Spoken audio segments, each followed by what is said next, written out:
The night before the civil service medical exam, my mom said she had prepared a surprise for me and my sister. Hold out your hands and close your eyes. After I did as told, a barrage of comments suddenly flashed before my eyes. The female lead is pitiful. The surprise her mom mentioned is actually semi-permanent tattoo stickers. So speechless. This tattoo won't fade for at least a year or two. The female lead was first in both written and practical exams.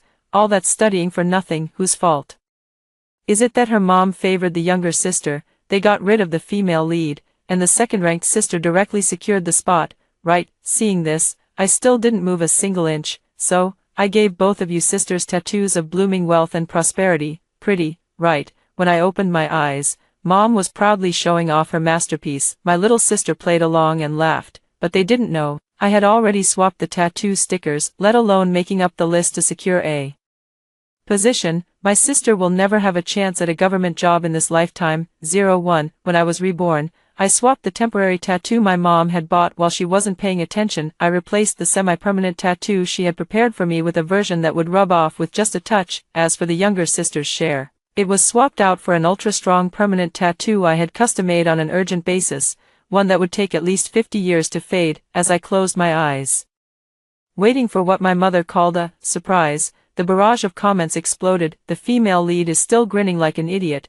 even as the tattoo is being applied. How tragic. The female lead's mother has always favored the younger sister, and this is the first time she's prepared a surprise for the female lead, a child starved for love. How could she not fall for it? This girl is really vicious. Even teaching her mom to use such a dirty trick. Wah wah wah. Next up, the female lead is going to break down and jump off a building, right? I feel sorry for her for 1 second. It's okay. When she opens her eyes again, the female lead will take back everything that belongs to her. My eyes felt slightly hot. Strangers I had never met spoke up for me in the bullet comments, but my mother, siding with my sister, personally destroyed my future. Mom, you have such great taste. It's really, truly stunning. I love you to bits. My sister feigned amazement, clicking her tongue in endless praise. Mom was quite pleased and said proudly, I specifically asked a master at the temple to bless it. The temporary tattoo can ensure you two pass the exams, a smooth career ahead. After composing myself, I pretended to look dumbfounded. Any normal person knows that civil servants are not allowed to have tattoos. Mom, why did you give me a tattoo? You know perfectly well that I have a medical checkup tomorrow. Are you trying to ruin me? Under my barrage of questions, Mom looked displeased and raised her voice even louder. You ungrateful girl, what do you know? This is something I spent a fortune to get for you. So what if you passed the civil service exam? It's not a permanent tattoo, it'll fade away after a while. Besides, your little sister also has a tattoo, and she's taking the civil service exam just like you. Why isn't she making such a fuss? When someone is utterly speechless, they really do laugh out of sheer anger. My younger sister, Su Shaoan, chimed in, exactly, sis. You're really something. Mom means well, and instead of being grateful, you blame her. Hearing this, my mother launched into a furious tirade at me. All that studying went to waste. You only scored 10 points more than your sister, and you're acting all high and mighty in front of your own mother. Anyone who has taken the civil service exam knows how fierce the competition is these days. The gap between the first and second place could be as little as a few hundredths of a point, yet that's the difference between passing and failing. My younger sister's total score was only 0.1 points higher than the third place. It was only under my careful guidance that she achieved such good results. When she first learned that I was going to take the civil service exam after losing my job, my sister, who had been staying at home for 3 years, begged me to let her study with me. She even said that for the convenience of reviewing, she wanted to choose the same position as me. Sis, you've always had good grades. Can you teach me? I'll sign up for the same position as you, just to practice. Once I've learned well, I'll sign up for similar positions in other districts, so you won't have extra work. Just focus on studying for your exam scope. Su Shaoan, abandoning her usual cold and indifferent attitude toward me, warmly hugged my arm and acted spoiled. After a wave of disgust, I looked at my mother's expectant eyes beside me and hesitated to say the words of refusal. I knew well that my average performing sister could never surpass me in the exam. Since the position only admitted one person, I reluctantly agreed. Unexpectedly, with my tutoring, my sister did well in the written exam, and with an outstanding performance in the interview, she directly beat the second-place candidate. In the end, she chose to join forces with my mother to betray me, securing a position that was never meant to be hers. This time, I want to see how my sister, with her almost permanent tattoo, is going to handle this. What's wrong? Guilty conscience. Nothing to say. Mom was still pressing aggressively, pulling my sister into her arms and giving her a loud kiss. Shawan really understands her mother's hard work. You're truly my thoughtful little darling. When speaking to my younger sister Su Shawan, Mom's tone could crush a fly, but she never once said such coaxing words to me. I said nothing, rushed back to my room to grab my documents and bag, and ran out of the house, running away from home again. TSK, don't you ever come back if you're so capable. Mom was shouting loudly behind me. The bullet comments became lively again. Is the female lead breaking down and planning to go out and end her life? It's just a government job after all. No need to be so fragile. If it doesn't work out, just take the exam again. You upstairs have no idea how devastating it is to be just one step away from success and have it inexplicably ruined. Those who understand are already crying over Chongqing noodles. This isn't just an ordinary failure. The female lead also has such an outrageous mother and sister. It's just the last straw that broke the camel's back. 02. But when I lay down on the soft big bed in the city hotel, the barrage was silent for only a moment. The next second, it was so much that it dazzled my eyes. The female lead is, I get it, a final fling before death. Gotta spend all the money before you go. Makes some sense, but would someone on the verge of a breakdown still be that rational? Better than dying and letting her mom and sister inherit the money. I smiled faintly and opened the surveillance app on my phone. To prevent unexpected variables, I installed miniature cameras everywhere in the house. In the video, Mom is chatting with my younger sister. She eagerly peeled an orange, carefully removing every bit of white pith, and held it up to Su Shawan's mouth. Shawan, your sister's medical checkup won't pass, right? Mom did exactly as you said. There shouldn't be any problems. Should there? My younger sister, Su Shawan, let out a snicker, sipping her milk tea without even looking up. Don't worry, there's absolutely no way she'll pass. I've checked. People with tattoos can't get into the system. I heard there's even a nude inspection. Even if the tattoo is in a hidden spot, it can't escape the check. Besides, sister's tattoo is right on her hand. Mom nodded in agreement. Shawan is so clever. Now I can rest easy. Su Shawan tossed his hair with a smug look. Your daughter is about to land a stable job. A new job calls for a fresh start, so I need to buy some new clothes. Mom, give me another 10,000 yuan. If I wear those old clothes from the closet, I'd be too embarrassed to step into the new workplace. Hearing this, Mom's lips moved with difficulty, and for a moment, she didn't respond. Su Shawan tugged at her mother's hand, acting coy. Mom, I know you're the best. You wouldn't just stand by and watch your daughter embarrass herself, right? So, are you giving it or not? Mom, say something. But my salary hasn't been paid yet this month, and I really don't have any money on hand right now. Mom let out a sigh. What's the big deal? Just ask my sister for it. Su Shawan pouted and began instructing her mother. Just make up some illness, and she'll still give you money, won't she? After all, she's your daughter. She's so soft-hearted. If you sweet-talk her a bit and play the victim, she'll come running back obediently. Wait a couple of days before asking. Your sister is probably still angry today. Mom helplessly ruffled her younger sister's hair. 03. In the hotel, my hand clutching the phone trembled slightly. My mother suffered a difficult labor when giving birth to me, which damaged her health. My father, disappointed that I was a girl, found another woman outside. Mom blamed me for ruining her life, abandoned me to grandma, and chased after dad into the city. Before I turned 12, I always lived with grandma in the countryside. It wasn't until Mom had settled down in the city and divorced dad that she finally brought me to live with her. I was tan dark, my clothes and pants were full of holes, and I was covered in dust from head to toe. In front of my younger sister, who was dressed in a little pink dress, fair-skinned, and had her hair in a bun, I looked like a beggar on the street. My younger sister, Su Shawan, was conceived while my mother was going through a divorce, and the doctor advised against an abortion. Ever since she was born, my mother's career has been thriving, and she even bought a house and a car in full. My mother has always looked down on me for being rustic and shy around people. When going out on weekends, they only took my younger sister along, leaving me at home to do laundry and mop the floor, claiming it was to train my ability to be independent and self-reliant. Naive and young, I agreed without understanding, afraid that if I displeased her in the slightest, I would be packed off and sent back to the countryside. When I entered high school, I suddenly had a breakthrough, consistently ranking in the top 10 of my grade, becoming the model child that neighbors talked about. Only then did my mother change her view of me. telling me to spend more time tutoring my sister, who was at the bottom of the class, but she had long been spoiled, tearing apart the notes I painstakingly organized, rebellious enough to climb over the wall and skip class. Mom only blamed me for not setting a good example when I was a junior in college in Beijing. My sister, out of spite, gave up on the college entrance exam and insisted on studying abroad. Mom, left with no choice,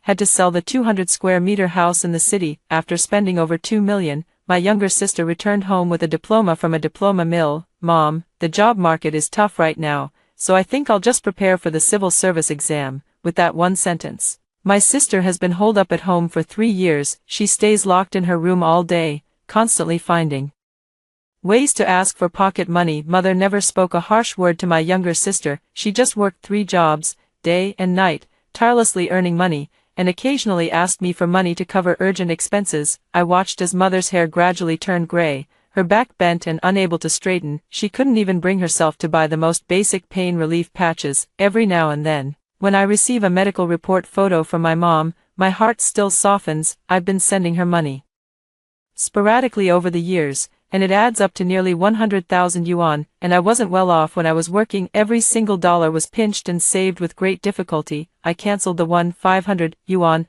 month shared apartment and switched to a 600 yuan partitioned room in an urban village. I don't even order from Pinduoduo's meal deals anymore, all just to hear my mom say, "Good daughter. You're so considerate, you know how to care for your mom." Never in my wildest dreams did I imagine that my mom, in order to secure a government job for my younger sister, would push me, who was about to succeed, into the abyss. When tears blurred my vision, my sister's startled voice suddenly came through the phone. "Mom, why can't I rub off the tattoo on my hand?" 04. On the living room sofa at home, my sister 23 was vigorously rubbing the back of her hand. Her expression was somewhat panicked. Mom was taken aback upon hearing this. "Impossible. I asked the shopkeeper when I bought it. The tattoo you use can be removed quickly." My sister rubbed her skin red, but the tattoo didn't fade at all. "Mom, you couldn't have made a mistake, could you? That would be a disaster." Mom quickly picked up her phone and sent several voice messages to the tattoo sticker shop. A few minutes later, she patted her chest and gently comforted her younger sister. I asked, and the seller said some batches might stick a bit more firmly, in 2 or 3 days. Just rub it off with a bit of alcohol. Besides, I marked it when I bought it, so there's no way I could be wrong. Rest assured. My sister nodded. "True, as long as it can be removed in a few days, it's fine. The replacement notice won't come that fast anyway." I turned off the app, reached out, and easily rubbed off the tattoo on my hand. The comments exploded when they saw this. "Whoa, the female lead's tattoo can be removed. Did I go crazy from staying up all night reading novels? Already skipped the first playthrough and jumped straight into the Rebirth storyline. Wow, the female lead must have pulled some strings. Now it's the sister's turn to suffer. This is hilarious." 05. The next morning, I arrived early at the designated hospital for the medical checkup. Just as I was about to reach out for the blood draw, I caught a glimpse of 2 familiar figures out of the corner of my eye, clearly reflected on the window glass. It was Mom and my younger sister. They were both wearing sunglasses and had deliberately covered half of their faces with scarves, but the shoes I usually wore hadn't been changed, completely exposing me right before my eyes. After the blood draw, I pretended to feel guilty and tugged at my sleeve, barely managing to cover my hand. Acting as if I hadn't noticed anything, I let my mother and sister follow me the whole way. Except for the items that needed testing, the physical examination results could be obtained on the spot. When the reception desk called my name, my mother and younger sister suddenly emerged from some corner. They rushed ahead and took my preliminary medical report. "Oh dear, big sister's in trouble. You didn't pass." My sister glanced at the report and said sarcastically. A flicker of guilt crossed Mom's face before she forced another smile. "Yin Yin, it's okay, you can try other civil service exams, maybe there's a place with less strict rules." My heart suddenly sank. How could I have failed? A week ago, I even went to another top-tier hospital for a checkup, and all my indicators were normal. The tattoo was also scrubbed off last night. Where exactly did things go wrong? "Unauthorized personnel, please leave. Reports can only be collected by the person themselves." The nurse at the service desk interrupted angrily. "Sorry, we're leaving now." My sister put down the report, pulled our mother, and headed outside. "Sorry, sis, it's all because our mom isn't educated, but she was just worried about her daughter. You're not mad, are you?" After saying that, she even turned her head and stuck her tongue out at me. I couldn't care less about her. Provocation, I picked up the report and quickly flipped through it. Finally, at the end of the third page of the electrocardiogram, I found a line of bold black text: sinus arrhythmia, tachycardia, follow-up examination recommended. Walking nervously into the ECG examination room, the doctor inside saw me and joked, "Little girl, here for a follow-up, right? I saw you jogging all the way here and was going to tell you to rest for 5 minutes before the test, but you're quick on your feet and just lay down right away." "Doctor, will this arrhythmia affect my medical exam results?" I asked anxiously. Over the past 6 months of preparing for the civil service exam, I've been waking up at 5 a.m. every day and going to bed at 11 p.m. Aside from eating and sleeping, I spend over 16 hours a day on classes and practice questions. I've even lost 15 pounds from all the studying. I've worked through past exam papers so many times that I'm almost able to recite them. After finally managing to evade my mother and sister's schemes, I can't end up trapped in this strange place, can I? On the verge of tears, the doctor gently comforted me. "Miss, go sit quietly for 10 minutes over there, then come back in for a recheck. Under normal circumstances, it's nothing serious. Sinus arrhythmia is very common and won't affect your medical exam results." After thanking the doctor, I sat down on the stainless steel chair by the door. Still feeling uneasy, I searched on my phone, finally confirmed that this situation would not affect my entry into the civil service. After the ECG re-examination passed, all the medical checkup results came out. Seeing the red stamp marked pass on the cover of the report, my heart finally settled completely. The barrage also became lively. "Congratulations to the female lead. She's definitely going to make it this time." Shut down the biased mom and the outrageous sister hard. I packed my luggage cheerfully and moved into the newly rented apartment. Over the past week or so, my mother hasn't noticed that I never came home. As my heart gradually grew cold, my phone suddenly popped up with a notification: check admission list. I refreshed the company's webpage a few times, but the results haven't been released yet. At that moment, my sister sent a window shake message: "Sis, hurry to the Dehao Grand Hotel, I'm treating you to dinner. Also, let's celebrate me getting the replacement spot. I'm about to make it." 06. What replacement spot? I was instantly frozen in place. This position only admitted one person, and my medical report was clear. By the time I rushed to the Emperor Hotel, there were already about a dozen people seated in the private room. A few were relatives from the same city, while the rest were young girls chattering around my younger sister. "Shaoan, you're just too lucky, so envious. My family went through a lot of trouble just to get me a labor dispatch job, with a monthly salary of 3,000 and exhausting work. If you get rich, don't forget us, sis." Amid the flattery from the crowd, Su Shaoan laughed heartily. "Oh dear, I studied hard for 3 whole years before finally making it. Okay, it's a mix of skill and luck." "Alright." Mom sat at the head of the table, beaming as she greeted everyone. "Order whatever you like today.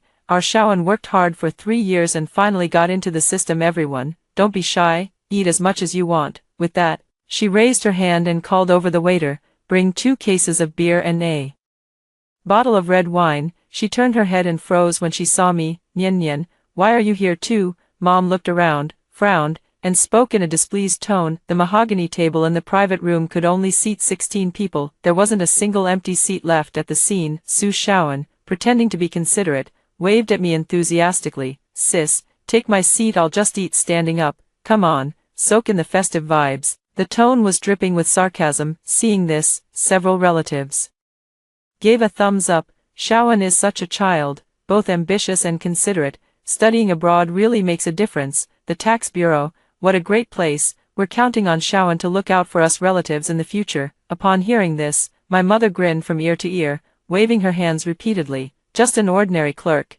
not that capable." I sat down without any hesitation and even ordered a few of the most expensive dishes. Congratulations to my sister for making it through. On the way to the hotel, I called the recruitment office of the unit to inquire about the situation. There was absolutely no need for supplementary recruitment. The staff on the phone also reminded me to refer to the list published on the official website at noon today and to beware of scams. Every year after the results are announced, criminals contact some candidates, claiming they can provide supplementary admission slots and such, to swindle money. Please be cautious and take precautions.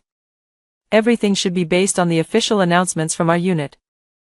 The admission notice will be released soon. I can't wait to see how my sister will handle this. Before I could even get comfortable, I was suddenly yanked up by someone. "What are you sitting for? Today, Shaoan is the main character. Can't you be a bit more considerate? Mom scolded in a low voice. A sharp pain shot through my arm. Mom's nails dug deep into my skin, faint beads of blood welling up. Mom, I can eat standing up. Just let my sister sit. I already asked. The list comes out at exactly 12 o'clock. Let everyone witness me getting the replacement spot. I'm about to make it, my sister coaxed in a soft voice, flicking her hair with her hand. I was enduring the pain and about to lose my temper when the waiter happened to arrive, adding a new chair for my sister to sit on. Someone suddenly interjected, "Hey, Shaoan, is that pattern on your hand a tattoo?" The noisy private room fell silent in an instant, and everyone's gaze converged on my sister's hand. Civil servants can't have tattoos, right, let alone permanent staff. Even as a contract worker,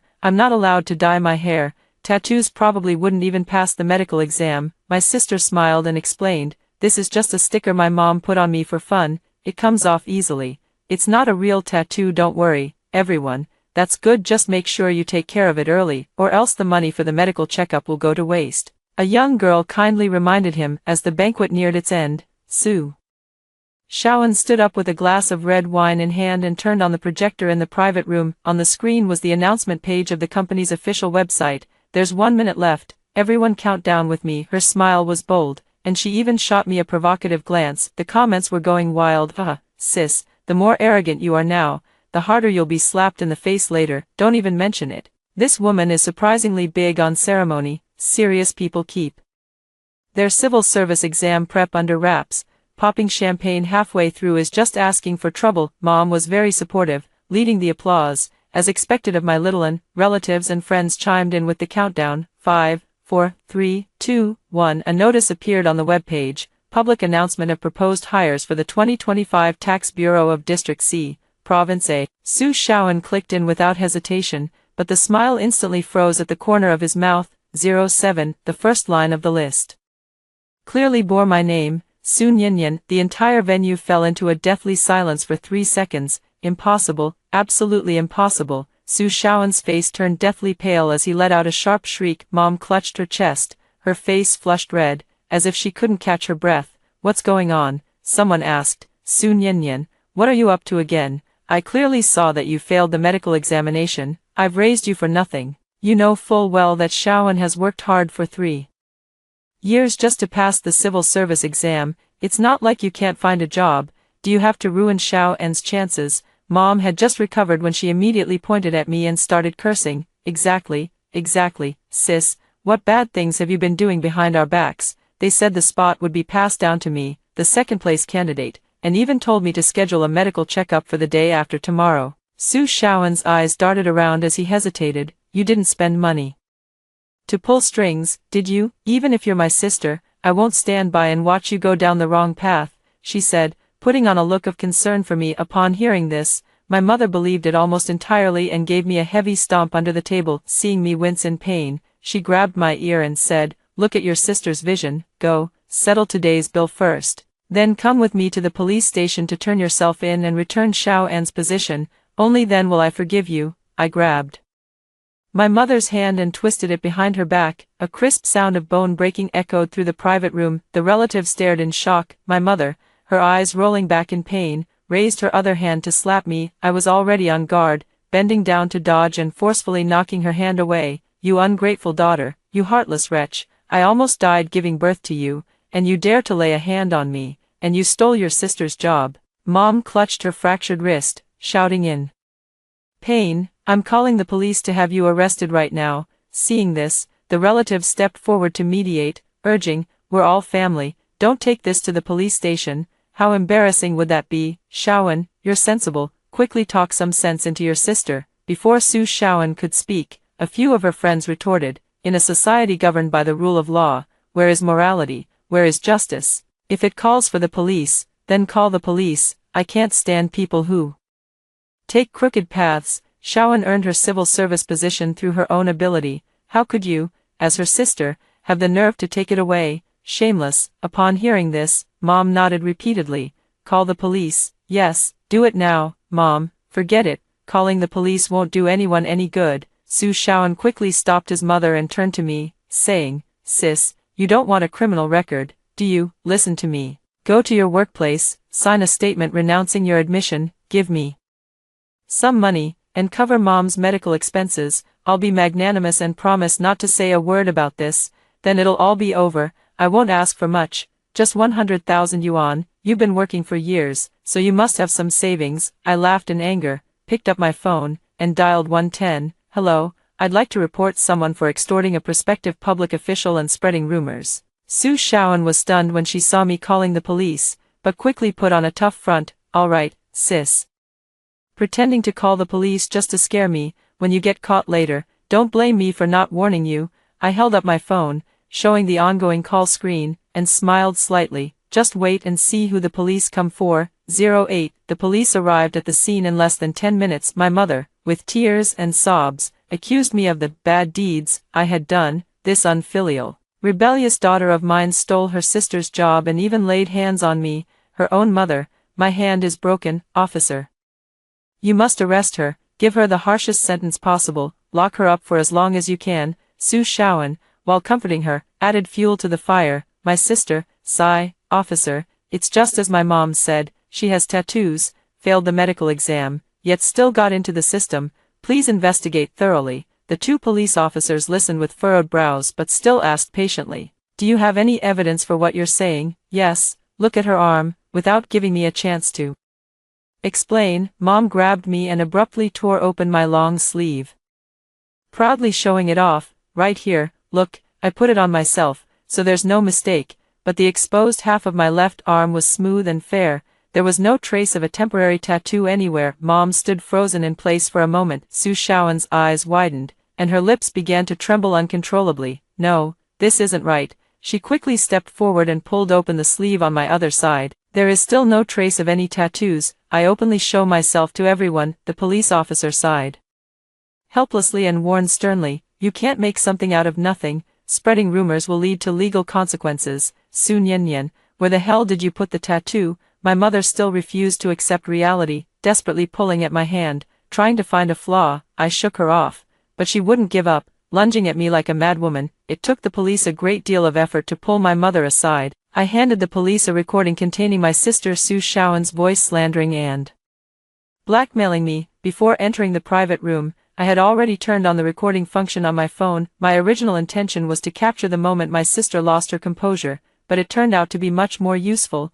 100,000 yuan is well above the threshold for filing a case. There are also cameras in the private room. I'll ask the staff for the footage later. Officer, please handle this according to the law. I pointed at my younger sister, Su Shaoan. After the police confirmed that the evidence was solid, they immediately pulled out a pair of silver handcuffs and prepared to take Su Shaoan away. Come with us. My mother, who had collapsed to the ground, struggled to her feet and tightly grabbed hold of the police officer's leg. Comrade officer, this is a family matter. There's no need to take it to the station, right?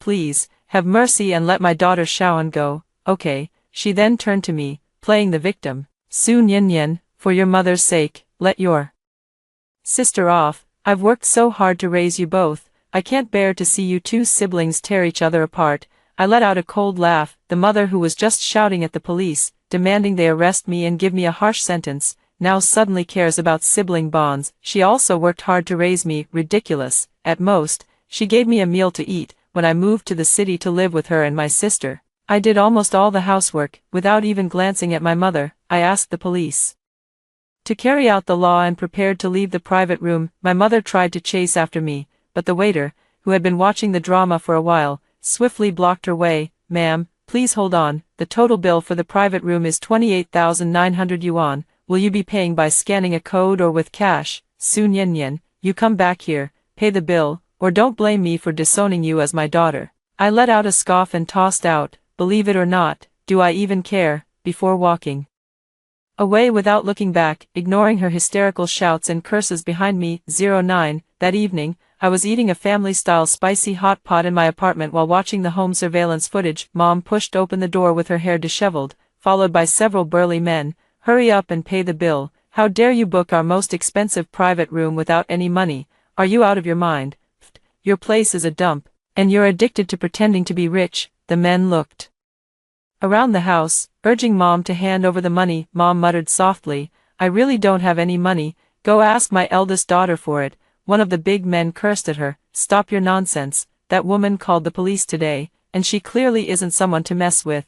We know that, as a mother, your favoritism knows no bounds, and you still have the nerve to tell us to ask your eldest daughter. If you don't hand over the money, we'll send you to the police station too." After being shoved a few times, Mom reluctantly went into the master bedroom, pulled out several bank cards and a small stack of 100 yuan bills from a hidden compartment in the mattress. "There's 2,000 in this card, and 3,000 in that one." After swiping all the bank cards through the POS machine, the leading man counted the cash and said in a deep voice, "You still owe us 8,000. My mother, on the verge of tears, covered her face and pleaded, "Little brother, I really don't have a single cent left. Please, have some mercy and let me, an old woman, go, won't you?" One of the younger men suddenly chimed in, "Boss, I think the computer in the next room is worth something. How about, go take a look?" At a single command, a few people gathered up all the slightly valuable items in the house and laid them out on the living room floor. Only then did I notice that in my sister's room, there was a brand new Apple computer, an Apple ultra-thin laptop, and the latest Apple tablet. Su Shaoan had been staying at home for 3 years, never lifting a finger, entirely supported by his mother's salary. Where did he get the spare money to buy these things? Just as I was wondering, a barrage comment popped up. "Wow, all these things together must cost tens of thousands, right? Each one is top of the line. My sister's 1,000 yuan Android phone has been used for 5 years, and the screen is all snowy. Don't even mention it. Her mom works 3 jobs, raking in around 10,000 a month without a problem, and she often pretends to be sick to squeeze money out of the female lead, all of which ends up in her sister's pocket." My eyes stung with bitterness, feeling that all my past efforts were not worth it. A male voice came from the surveillance feed, "We're taking these items. The scrap value should be around 8,000. Sign this slip, and we'll call the meal tab settled." Mom's face was full of pain and reluctance. She tried to throw a tantrum to get back my sister's belongings, stubbornly refusing to sign. "This is a home invasion," she shouted, but after a few floundering moments, she was pinned to the ground by several big men, unable to move. "You don't agree, huh? Then I'll send you to the station too, and lock you up with your daughter." Hearing about going to jail, my mother instinctively flinched. Finally, she reluctantly signed, letting them take away her sister's fruit family bucket. After they left, Mom slumped to her knees on the floor, murmuring, "How could this happen? It's all that wretched Nyanyan's fault. She made me lose my husband, and now my precious Anan." 10. Since Su Shaoan did not cause serious consequences, even if punished, it would be difficult to impose a heavy sentence. The lawyer advised me to go through the mediation process, thinking I could get some money. I agreed, with the involvement of professionals. Su Shaoan quickly paid 20,000 yuan and reached an out-of-court settlement with me. At the police station entrance, she held her mother's arm and said to me bitterly, "Sis, just you wait. The person I've asked for help is the head of your tax bureau. In a few days, I'll be able to start working too, and my position will be higher than your clerk role. Once I'm in the unit, don't blame me for not saving you any face." I couldn't help but laugh at that. "You believe whatever people say. You'd better get your head checked. And that tattoo Mom gave you, are you sure you can get rid of it?" "Of course I can. What Mom gave me is just a temporary tattoo," Su Shaoan muttered, lowering his head to glance at the tattoo on his hand. It was completely fresh, with no trace of fading at all. She rubbed it vigorously a few times, but it didn't come off. Mom took a bottle of alcohol out of her bag. "Shaoan, come here, apply some and then rub it." But no matter how hard she tried, after pouring half a bottle of alcohol and rubbing until her skin broke and blood beads seeped out, the tattoo still clung stubbornly to her hand. "Mom, are you sure you didn't make a mistake?" Su Shaoan was visibly panicked, his voice trembling as he spoke. "There's no way it's wrong. I checked several times before." Mom's voice grew softer as she defended herself, her tone filled with uncertainty. "Mom, you're going to ruin me. Tattoos really can't be removed," Su Shaoan screamed, clutching his head. "No, no, Su Nyanyan, was it you who did something?" Mom pointed at me with trembling hands. "Su Shaoan, didn't you say you really liked the tattoo stickers Mom gave you? Make sure to keep them with you forever." My eyes curved into crescents as I watched them lose their minds on the spot. "It's over, it's all over now. The 50,000 yuan I just transferred to the bureau chief yesterday is all down the drain." Su Shaoan tugged at his hair desperately. "Shaoan, where did you get 50,000 yuan? Mom was puzzled. Before, Su Shaoan had been asking Mom for money almost every day, either to order takeout or buy things, still at home, complaining that the balance in her pocket has never exceeded 100 yuan. Her mother, feeling sorry for her hard work preparing for exams, sent her many small red packets. Why do you care so much? Isn't my getting a stable job the most important thing now, Mom? Figure something out. Su Shaoan stiffened at first, then quickly changed the subject. Yesterday, when Su Shaoan readily agreed to pay 20,000 yuan to avoid having a criminal record, I checked the surveillance footage. Taking advantage of her mother going out to work, she turned the house upside down. I, never one to shy away from a good show, spilled the truth. I know, yesterday, Su Shaoan took your hidden gold bracelets, necklaces, and rings and sold them all. How could you know? Su Shaoan looked at me in terror. Mom completely broke down. Shaoan, you stole from Mom, your things are mine, and if they're spent, they're spent. Everyone says it's about building connections, so why are you yelling at me? Su Shaoan realized he had let something slip, but still stood his ground confidently. It's all your fault. If you hadn't messed up the tattoo sticker, would I be in such a mess? Mom, you have to make it up to me. Even the mother, who had doted on her younger sister for years, couldn't help but feel a chill in her heart at this moment. She raised her hand and slapped Su Shaoan across the face. Mom, how dare you hit me? Su Shaoan covered his reddened cheek in disbelief. I don't want you as my mom anymore. I hate you. Mom slapped her again, clutching her chest and gasping for air. Su Shaoan couldn't stand it, and in a fit of anger, started pulling at her mother's hair. The two of them began to scuffle at the entrance of the police station. It was the police officer who couldn't bear to watch anymore and pulled them apart. Su Shaoan, who had several bald patches on his head, made a harsh statement. From today on, I don't have you as my mother anymore. His mother sat helplessly on the ground, tears streaming down her aged face. Mom has really spoiled you. That was the money I saved for my old age. You're taking my life away.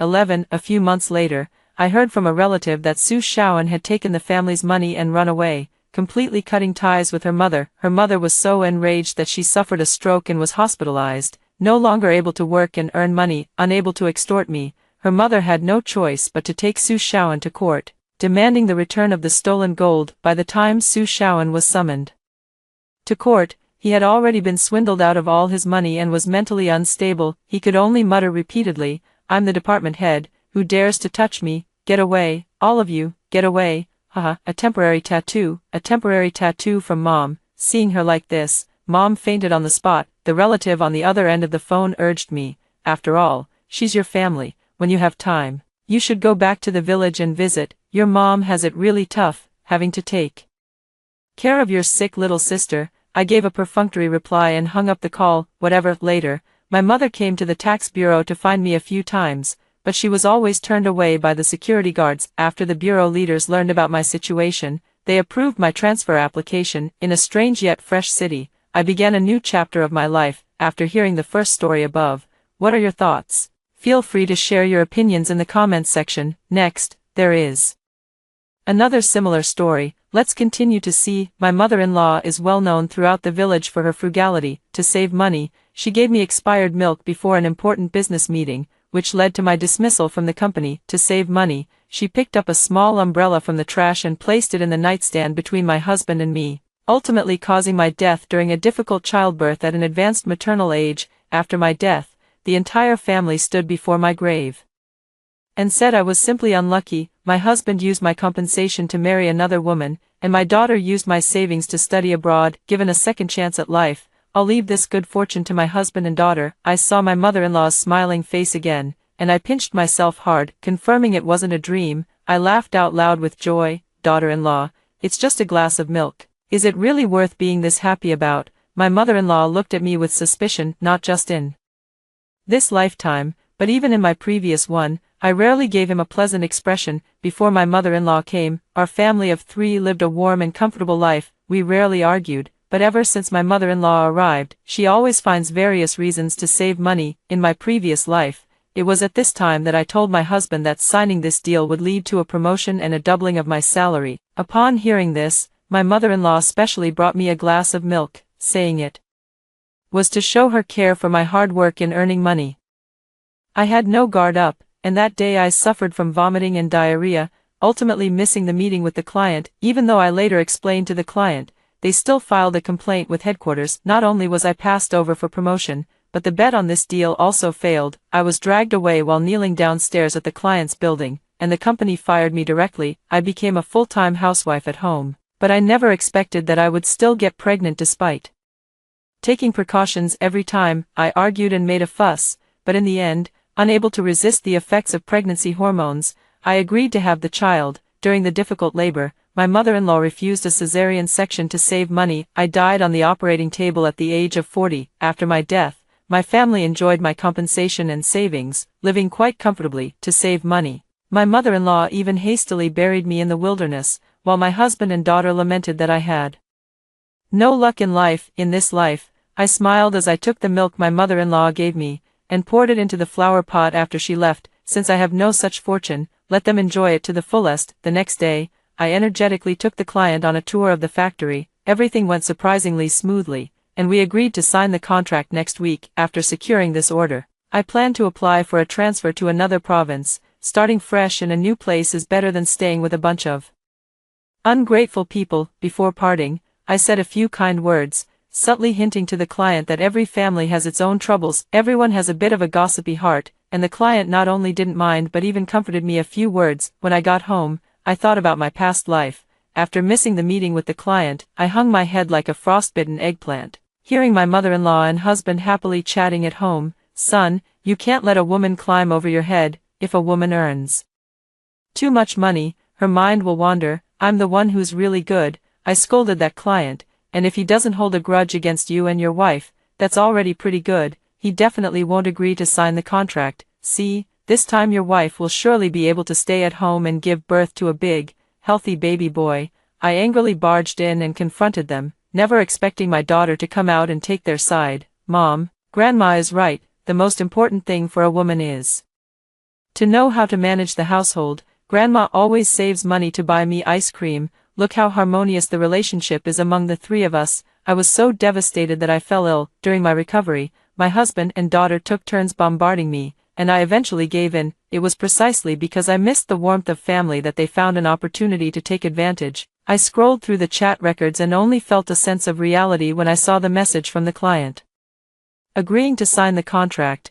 I hadn't been pushed to the brink by them yet, but before I could calm down for even a minute, the client called. I picked up the phone, and the questioning voice of the client, Mr. Wang, echoed through the living room via the receiver. Client: Mr. Wang, what do you mean by saying one thing to my face and another behind my back? Don't even think about signing this contract. I quickly apologized. I'm sorry, Mr. Wang, there might be a misunderstanding between us.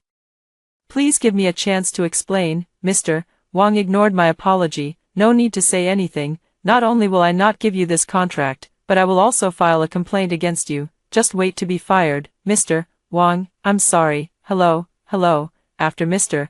Wang hung up on me, I was furious and stormed over to my mother-in-law with a grim expression. What nonsense did you say to my client? They're going to file a complaint now, and I might get fired. Are you happy? My mother-in-law was cracking sunflower seeds. Hearing that the deal was off, she raised her eyebrows with a smug look. What client? Don't you go blaming me.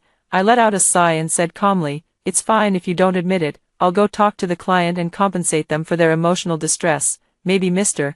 Wang won't file a complaint against me. Hearing me mention emotional distress, the old lady suddenly perked up, springing to her feet from the sofa. I straightened my back, refusing to be outdone by her. My mother-in-law slumped down, collapsing onto the sofa as she began to cry and wail. You're trying to pin the blame on me with nothing but empty words. What have I done to deserve this? Was it wrong to think of you and worry that you might be overworked? If you, my daughter-in-law, find this old woman a nuisance, then let my son send me back to the countryside. The first one who couldn't stand it was the dutiful son and husband, Zhang Lei. He pushed me aside and helped his mother up. How dare you speak to Mom like that? At her age, how could she possibly understand the complexities of your workplace? It's all for your own good. After all these years, you still haven't given me a healthy baby boy. Do you know how much shame I feel back in my hometown? My daughter, Zhang Xiyuan, also chimed in. Seeing the daughter I had raised with such care shielding her grandmother in her arms,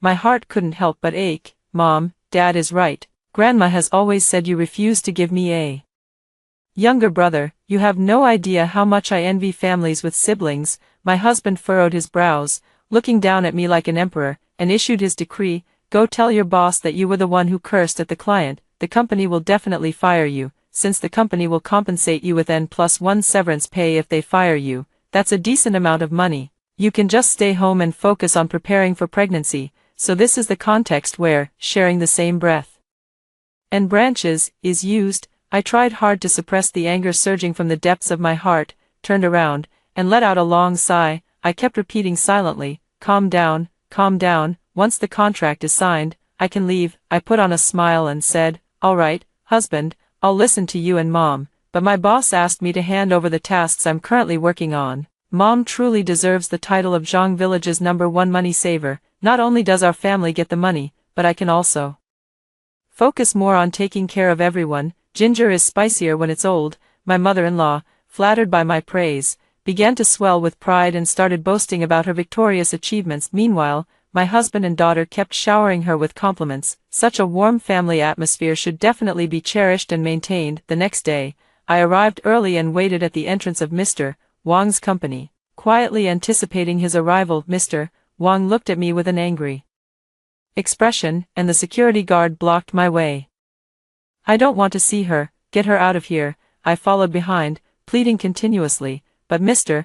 Wang never once glanced at me. Driven away by the security guard, I sat dejectedly on the edge of the flower bed, quietly sobbing. My mother-in-law followed me, and seeing this matter successfully ruined by her, she happily went off to dance. Sensing that she had left, I called Mr. Wang. Client Mr. Wang, Shaoli. No wonder you told me your mother-in-law is a piece of work, just 10 minutes after you left, she called. I thought it was a client I hadn't saved in my contacts, so I answered right away. Mr. Wang spoke with animated excitement. Turns out I was just asking to be scolded. Your mother-in-law directly cursed my ancestors for 8 generations. She even spread rumors about our relationship. If it weren't for the heads up you gave me in advance, and because you seemed so professional, I went ahead and called your manager to verify. Our deal almost got messed up by your mother-in-law. By the way, I also want to thank you for introducing the piano master. My daughter has been improving really quickly. The first time we met, I asked Mr. Wang to play along with me in a little act, on the condition that I would introduce a piano master to his daughter. I had done some research on Mr.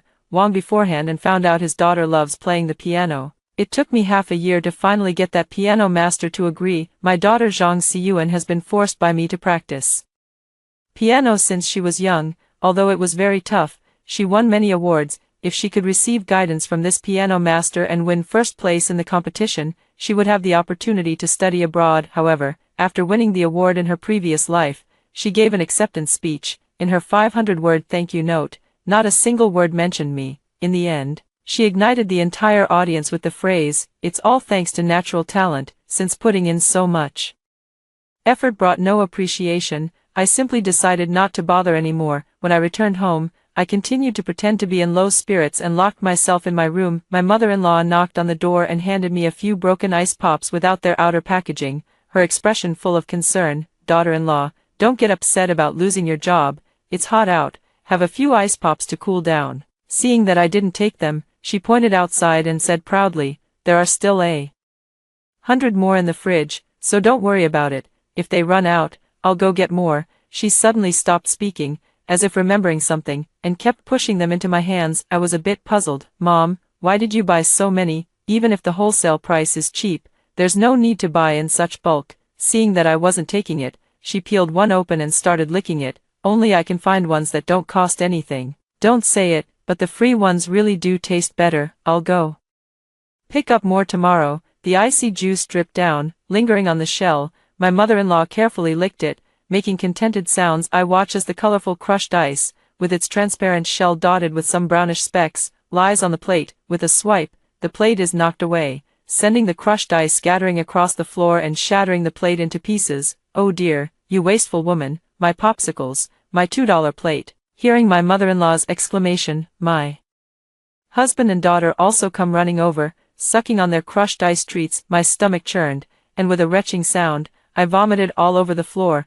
mixed with broken plates. It was truly unsightly. My husband was the first to criticize. Even if you don't appreciate Mom's kindness, why did you have to break the plates? Mom said you were a wasteful woman, and I didn't believe it at first. Between bouts of vomiting, I reminded him, Mom picked these up, don't eat them. My daughter chimed in right after, Grandma is amazing, she really cares about me. Mom, you're so stingy, not letting me eat. Grandma has taken care of all the crushed ice treats for this summer. I waited for her to finish eating, then showed them a piece of news. This wild crushed ice is used by inserting it into a pig's anus to cool the pig down. The remaining 3 began to vomit while holding their heads. Outside the window, the cicadas chirped incessantly, while inside, the sounds of vomiting continued, creating quite a lively scene. What cannot be severed is family affection. To win back the hearts of her son and granddaughter, the mother-in-law spared no expense. Zhang Xiyuan and her mother-in-law had been in a cold war for 2 days before she was appeased by the crystal pendant her mother-in-law gave her. There's no grudge between mother and son that lasts overnight.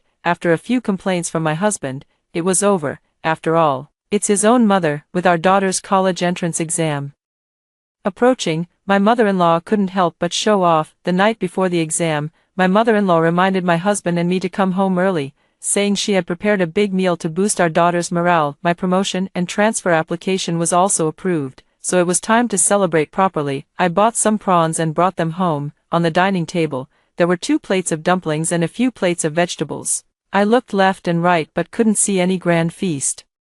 Mom, I bought some lobster. My mother-in-law wiped her hands and took the prawns to the kitchen to arrange them on a plate. As soon as my daughter got home, she hopped around like a bunny looking for her grandmother. Grandma, it smells so good, there are even prawns. I really love you so much, Grandma. My mother-in-law's eyes flickered, and she stammered in agreement. I also laughed along. Yeah, that's pretty impressive. Just opening and closing your mouth and you bought it. My daughter rolled her eyes. Mom, if you're incompetent, don't blame it on my grandma. I'm really unlucky to have a useless mom like you. My husband came in and scolded me without asking for an explanation. What have you done again? Just as Mom said, you're really a troublemaker. Don't come to the dinner table tonight. My mother-in-law, knowing she was in the wrong, tried to console me. All right, let's not let such a small matter cause discord in the family. Daughter-in-law, just apologize and we'll consider the matter closed. Once again, I was amazed by this family's shamelessness and favoritism. It wasn't the time to break ties yet. I hadn't achieved my goal. I'm not in the wrong, so I'll just skip dinner as punishment. By the way, don't eat watermelon after having shrimp. I went back to my room on my own, ignoring my mother-in-law's roaring behind me. My mother-in-law would even use the oil dripping from the range hood for cooking, but I wouldn't dare eat it. Such a feast is better left for the 3 of them, without me around. The 3 of them were having a great time together. Grandma, my mom really has no luck, so it's just saved for us to eat, my daughter said, picking up a large shrimp and stuffing it into her mouth. The mother-in-law tapped her with chopsticks and scolded. Look at you, not a bit ladylike. You'll be disliked when you go to your in-laws' house. The daughter was clearly unhappy, pouting her lips. The mother-in-law pushed all the dumplings in front of her daughter and patted her head. Good granddaughter, these are lucky dumplings Grandma made for you. It said online that eating these lucky dumplings will definitely help you do well on the exam. The husband reached out with his chopsticks to pick one up, but Grandma snatched it away. It says online that you have to eat exactly 18 dumplings, with some whole and some half. I used up all the meat filling just for Xiyuan. The husband praised her, saying, Mom, you really are the best mom and grandma in the world. I feel so happy right now. My daughter was also deeply moved. She took a photo and wrote a 500-word post thanking her grandma. I came across my daughter's Weibo post while browsing the local trending topics. Within just an hour, there were thousands of likes and comments. With my daughter actively engaging in the comments section, the trending topic was defined as, a happy family before the college entrance exam. After the meal, my mother-in-law thoughtfully prepared watermelon, and the 3 of us enjoyed it heartily. I sat down holding the termination notice, looking aggrieved and sobbing softly. I didn't eat today because I was in a bad mood. Honey, I got fired. The 3 of them offered not a single word of comfort, and my daughter even grew impatient, annoyed that I was blocking the TV. Understood. What about the compensation? You don't have a job now, so hand over all the money to Mom, my husband demanded. Reaching out for the bank card, my mother-in-law straightened her posture, facing the TV, but her eyes remained fixed on my pocket. I cried even louder. Mother-in-law was unwilling and curled her lips. My son is right. Hand over the money. You worthless wretch don't deserve to have it. I opened my mouth, then hesitated and burst into loud sobs. The tears were genuine. I had lived in this home for nearly 20 years, giving them my sincere heart, yet they treated me with such casual contempt. After deducting the company's losses this time, only 1,000 is left. Ah. My money. My mother-in-law jumped up and grabbed my collar, while my indifferent daughter and husband glared at me, gnashing their teeth. It's true, the notification and deduction details have been sent to me. I'm penniless now. My mother-in-law tore at my clothes, shouting and cursing. My husband didn't even have his shoes on, dragging one foot, glaring at me. What do you mean you have no money? What about your savings? I hugged myself, lowered my head, and mumbled softly, it was used to cover the losses. Who told mother-in-law to insult the client? Mother-in-law tore at her hair, pounded her thighs, and resisted the fact that I had no money with her whole body. My husband also slapped me, and I took the opportunity to grab his pant leg. Honey, I can now focus on being a full-time housewife. My husband, Zhang Lei, looked at my sallow face and bloated figure, then kicked me away.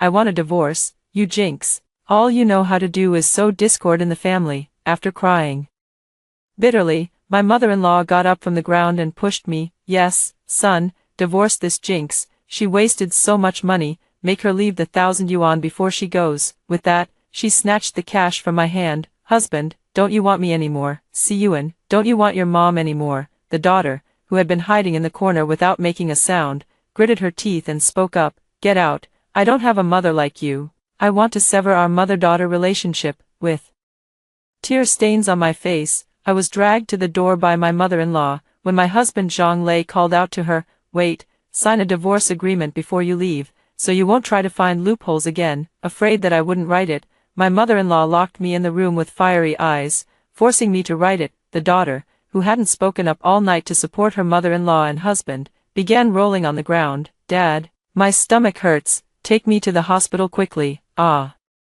My stomach, oh dear, the daughter kept wailing, and the husband panicked. What should we do? Quickly call an ambulance. Mother-in-law steadied her husband. What's the panic? Going to the hospital costs money. We have medicine at home. It must be from eating too many good things. She directed her husband to help their daughter onto the bed and began rummaging through the drawers. Just as I finished writing the divorce agreement, I saw my mother-in-law pouring dumpling soup and a handful of dark medicine into our daughter's mouth.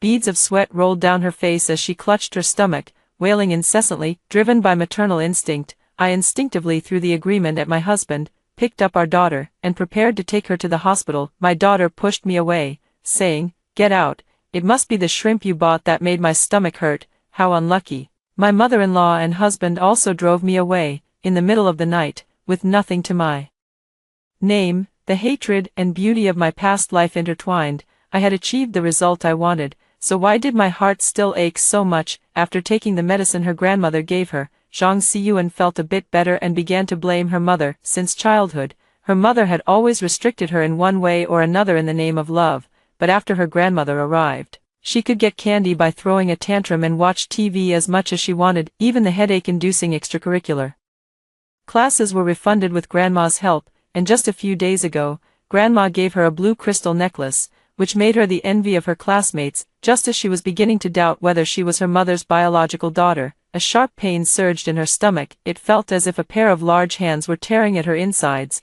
Zhang Siyuan hunched over the bedside, feeling as though she was about to vomit her intestines out. The pain came in waves, urgently searching for an outlet. A foul stench and a roar jolted her mother-in-law and Zhang Lei from their sweet dreams. Amidst the excrement covering the bed and floor, Zhang Siyuan lay convulsing, her lips pale and face flushed. "Oh dear, this is the silk quilt your wasteful wife bought for over 2,000 yuan, her mother-in-law said, covering her nose and looking at the quilt with heartache. Zhang Lei grew anxious. "Mom, why worry about the quilt now? Yuan has her college entrance exam tomorrow. She's in the top 20 of her grade, and I'm counting on her to bring honor to our family."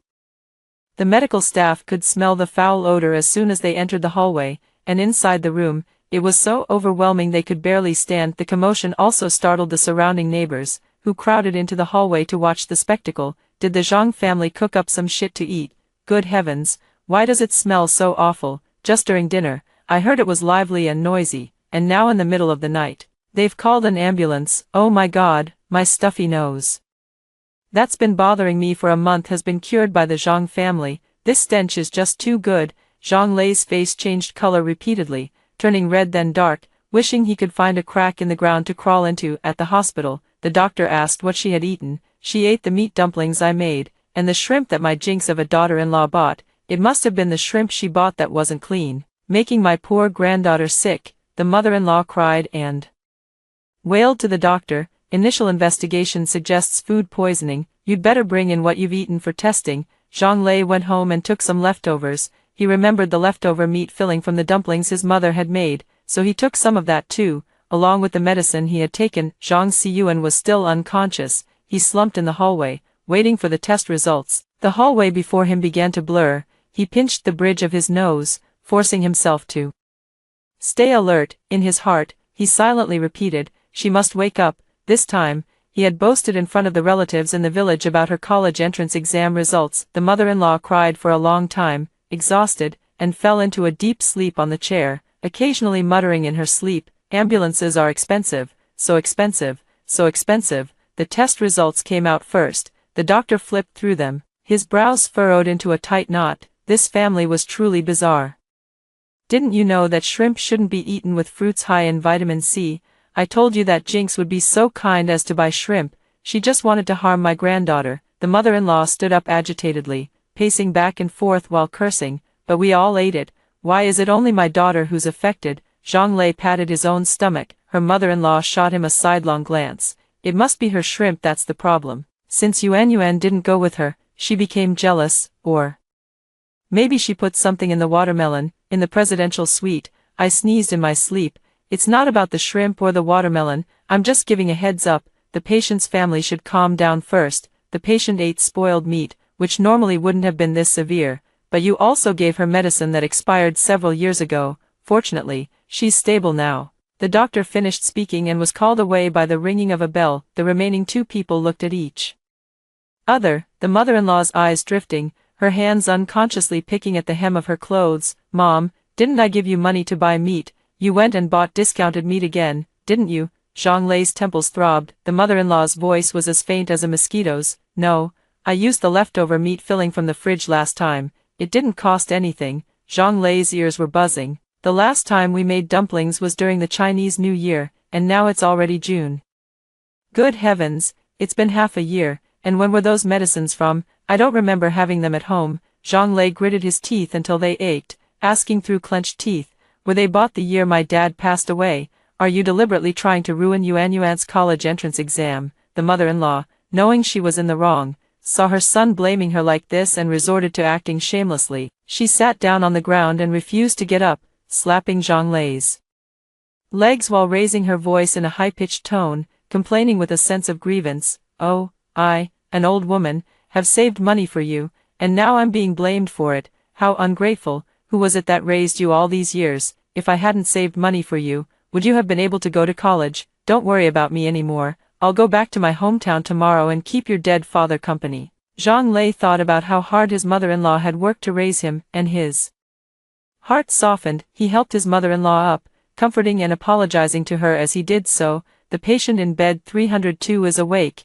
the nurse informed the two of them. Zhang Xiyuan lay pale-faced on the bed, while Zhang Lei comforted her. Yuan, does your stomach still hurt? Will it affect tomorrow's exam?" Her head felt heavy and dizzy, and her stomach was a bit uncomfortable but no longer painful. She forced herself to shake her head. "It's okay, Dad, I have to go to the college entrance exam tomorrow. I'll be fine after some rest. Just now, before you arrived, why was someone looking at me and laughing?" Zhang Lei's cheeks flushed again, and he changed the subject. "You're just not thinking clearly after waking up. Do you want something to eat? Grandma went home to cook for you." When the nurse changed her for drip, she told her the truth. Her stomach seemed to hurt again, and she shook her head vigorously. To make sure she could make it to the exam hall alive tomorrow, she didn't dare eat any of the food Grandma had prepared. "Sleep now, Dad is with you. You need to rest well so you can get into a top university for me." The two of them drifted off into a heavy sleep. The next day,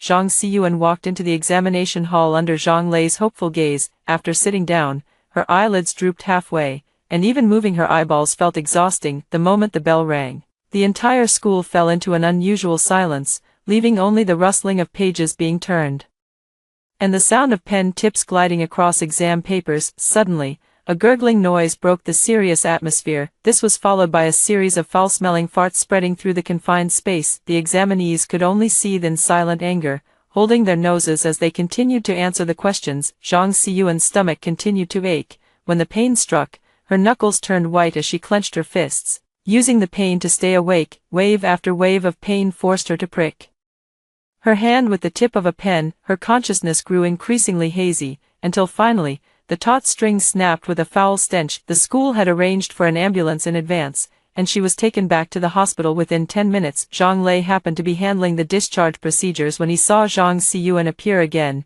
His hand holding the forms froze stiff, and he only snapped back to reality when the doctor reminded him. 3 days later, she woke up. The moment Zhang Xiyuan regained consciousness, she threw herself into Zhang Lei's arms and cried, "Dad, it's over. I missed the college entrance exam, and I had an accident in the exam hall." Zhang Lei also pounded his own head. His mother had racked her brains to save money for his education, and on the day he passed the exam and left the mountain village, many people were envious. Later, he stayed in the city, had a decent job and marriage, and every year when he returned to the village was the time he held his head the highest. After having a daughter, his wife did not conceive again for many years. His pride deflated like a punctured balloon, but fortunately, his daughter was ambitious, and the gossip behind his childhood friends turned into admiration once more. Now, because his mother had ruined his daughter's future, he could no longer hold his head high. Not only did the daughter take the college entrance exam, but she also made a huge scene at the nationally watched exam site. Watching his daughter's heart-wrenching cries, he began to consider sending his mother back to the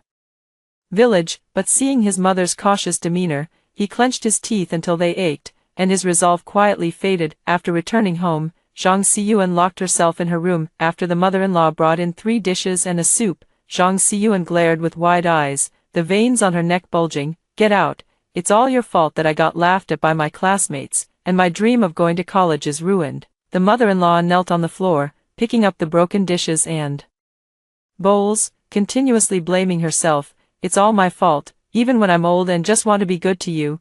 It's still my mistake. Yuan, forgive Grandma, okay? Grandma will give you the family heirloom she's been keeping. Don't be angry anymore. Grandma will kneel down right now to atone for her sins." Zhang Xiyuan's tense expression softened, but her words remained sharp. "You've ruined my future, so you need to find a way to fix it for me." The mother-in-law grew anxious, staring at the broken bowl in her hand. She paused for a moment, then stood up, patting her chest. "Don't worry, my dear granddaughter. Grandma will make sure you can live a life where you can lie at home and still have money to spend." I came across a post online calling my daughter the most bizarre exam candidate. I called my daughter. Yuan, you haven't turned 18 yet, so I can't just leave you to your own devices. Mom can help you get in touch with study abroad agencies." The other side snorted coldly. "No need for your hypocritical concern. Grandma gave me 50,000 yuan, so I can just stay home and enjoy the good life. I don't care about your lousy study abroad opportunity." Expecting that money-loving mother-in-law to spend money on her daughter is simply a pipe dream.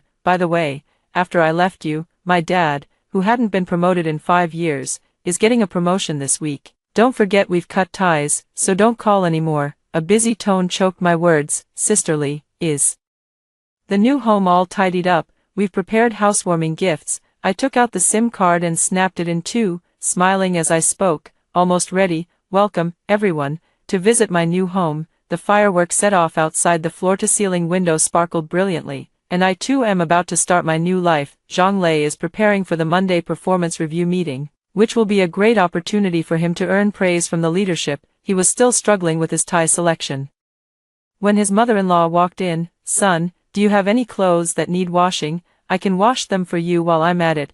Zhang Lei picked up a suit and reminded his mother-in-law, "After washing this set, please iron it for me." The mother-in-law nodded in agreement. Each family member harbored their own thoughts, eagerly anticipating the promotion. Zhang Xiyuan waited all day, hoping that when her father returned, she could ask him for a gift. Zhang Lei pushed open the door, and Zhang Xiyuan aimed a party popper at him and twisted it open. "Congratulations, Manager Zhang." Confetti filled the air, and after it settled, his weary face was revealed. His tie was nowhere to be seen, and his shirt and pants were disheveled and loose. Sensing the shift in mood, the air suddenly grew tense. Seeing her son's despondence, the mother-in-law stepped forward to comfort him. "What's wrong, son? Did it not go well?" Zhang Lei's eyes were icy as he stared at his mother-in-law and asked, "What did you wash my clothes with?" The mother-in-law replied calmly, "I saw some brand new clothes thrown in the trash bin in the neighborhood. I felt sorry for them, so I picked them up and brought them home." is that wrong?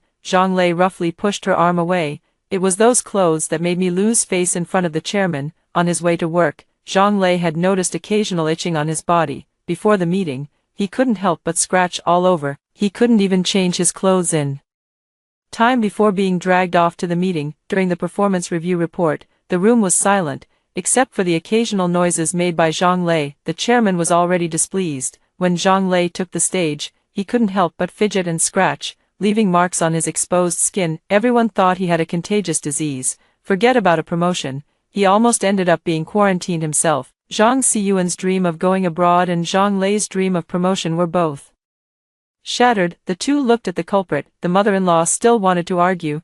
I did it for the good of the family. Unfortunately, no one was willing to pay for her good intentions anymore, and the mother-in-law was sent back to the countryside overnight. The two people at home can't stand the sight of each other. Zhang Lei assumed a parental tone. You should go out and find a job. Do you plan to rely on your parents for the rest of your life? Zhang Xiyuan lounged lazily on the sofa, scrolling through her phone without looking up. You need to have money for me to rely on. I haven't even finished spending the 50,000 yuan grandma gave me last time. What 50,000 yuan? Where did your grandma get that kind of money? Zhang Lei asked, puzzled. The door chimed in response to the occasion, and upon opening it, there stood a woman with permed curls and dressed in large floral patterns, followed by a tall, dark-skinned man, both carrying numerous bags. The woman, speaking in dialect, craned her neck to scan the room. Oh, we're here to see Zhang Xiyuan. Zhang Xiyuan, unhurried, glanced at the doorway. Who are you? I don't know you. The woman, carrying a gift bag, stepped inside and surveyed the room, remarking, oh, why isn't Auntie here? They plopped down on the sofa and explained, Auntie accepted our betrothal gift last month. Didn't she tell you? What betrothal gift? Father and daughter Zhang exclaimed in unison. It's just 50,000 yuan, didn't you know?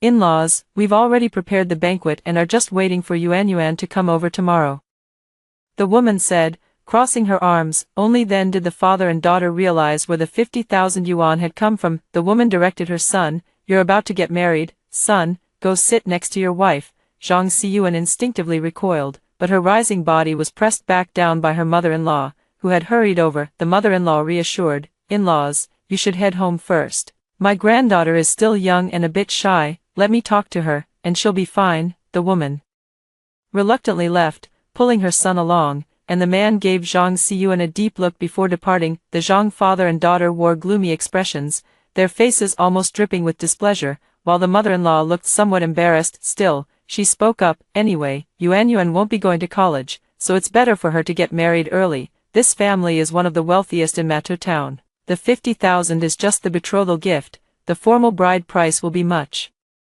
higher when they officially get engaged. Then came the sweet talk. Your future mother-in-law said you can work if you want, or just stay at home if you don't. They're in the seafood business and have a solid family fortune. Just look at today's gifts and you'll see. The two of them examined the pile of gift boxes on the floor, and Zhang Xiyuan immediately spotted the one inside. Wow, isn't this the lamer I've always wanted? And this face cream costs thousands per bottle. Zhang Lei also saw the expensive wine that his friend had shown off last time. Seeing the two of them soften their expressions, the mother-in-law seized the opportunity to add fuel to the fire. You've seen this boy too, he's quite handsome and tall. It's just like those novels you always read. What's it called? Marriage first, love later. Zhang Xiyuan couldn't bring glory to the family, but marrying into a wealthy family would still bring honor. Zhang Lei agreed to it. After losing her mother's supervision, Zhang Xiyuan spent her days reading novels from dawn till dusk. Many of the plots filled her with longing, and she felt a sense of anticipation for this fate that seemed destined by heaven. My friend sent me a message just as I had signed a big deal and was in a great mood. My friend sent me a screenshot of a social media post. Zhang Xiyuan was holding hands with a dark-skinned, thin man, with a background of an engagement ceremony. The caption read, "The best person is destined to come to your side." My friend teased me about becoming a mother-in-law at such a young age, leaving me speechless for a moment. I remembered how my daughter had held a trophy on the international stage in my previous life. Without my support in this life, her wings were indeed clipped. Time flies, and 3 years have passed. By a twist of fate, due to a business trip, I returned to the city I once desperately wanted to escape. Stepping out of the train station, I stood outside, gazing at the once familiar city. Feeling both strange and dazed amid the crowded throng, I felt a tug on my backpack, the outer pocket had been slashed open, and my watch was stolen. A disheveled beggar with a limp fled in panic. I shouted, "Stop the thief!" The police outside the train station easily apprehended her and retrieved my watch from her pocket. The officer handed me the watch. "Ma'am, please see if this is your watch. We'll be taking him to the police station shortly."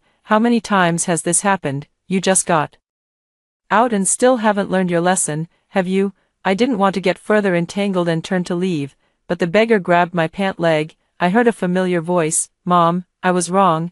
I took her to a hotel, where she ate ravenously and suddenly burst into tears. "Mom, he hit me, even when I was pregnant, and after he beat me into a miscarriage, he abandoned me." From her description, I understood the whole story. Despite being one of the top families in Matteau Town, they had to go elsewhere to find a match. On the night of the engagement banquet, the man revealed his true nature, confining her at home, cutting off all contact with the outside world, and treating her as a tool for bearing children. Any mistake she made would result in a severe beating. Just because she ate one extra egg during her pregnancy, she was beaten until she miscarried, and she was the man's third wife. After this miscarriage, she lost her ability to bear children and was looked down upon. She had no choice but to find a way to escape, breaking one of her legs but managing to save her life. I ordered another chicken leg rice and pushed it toward her.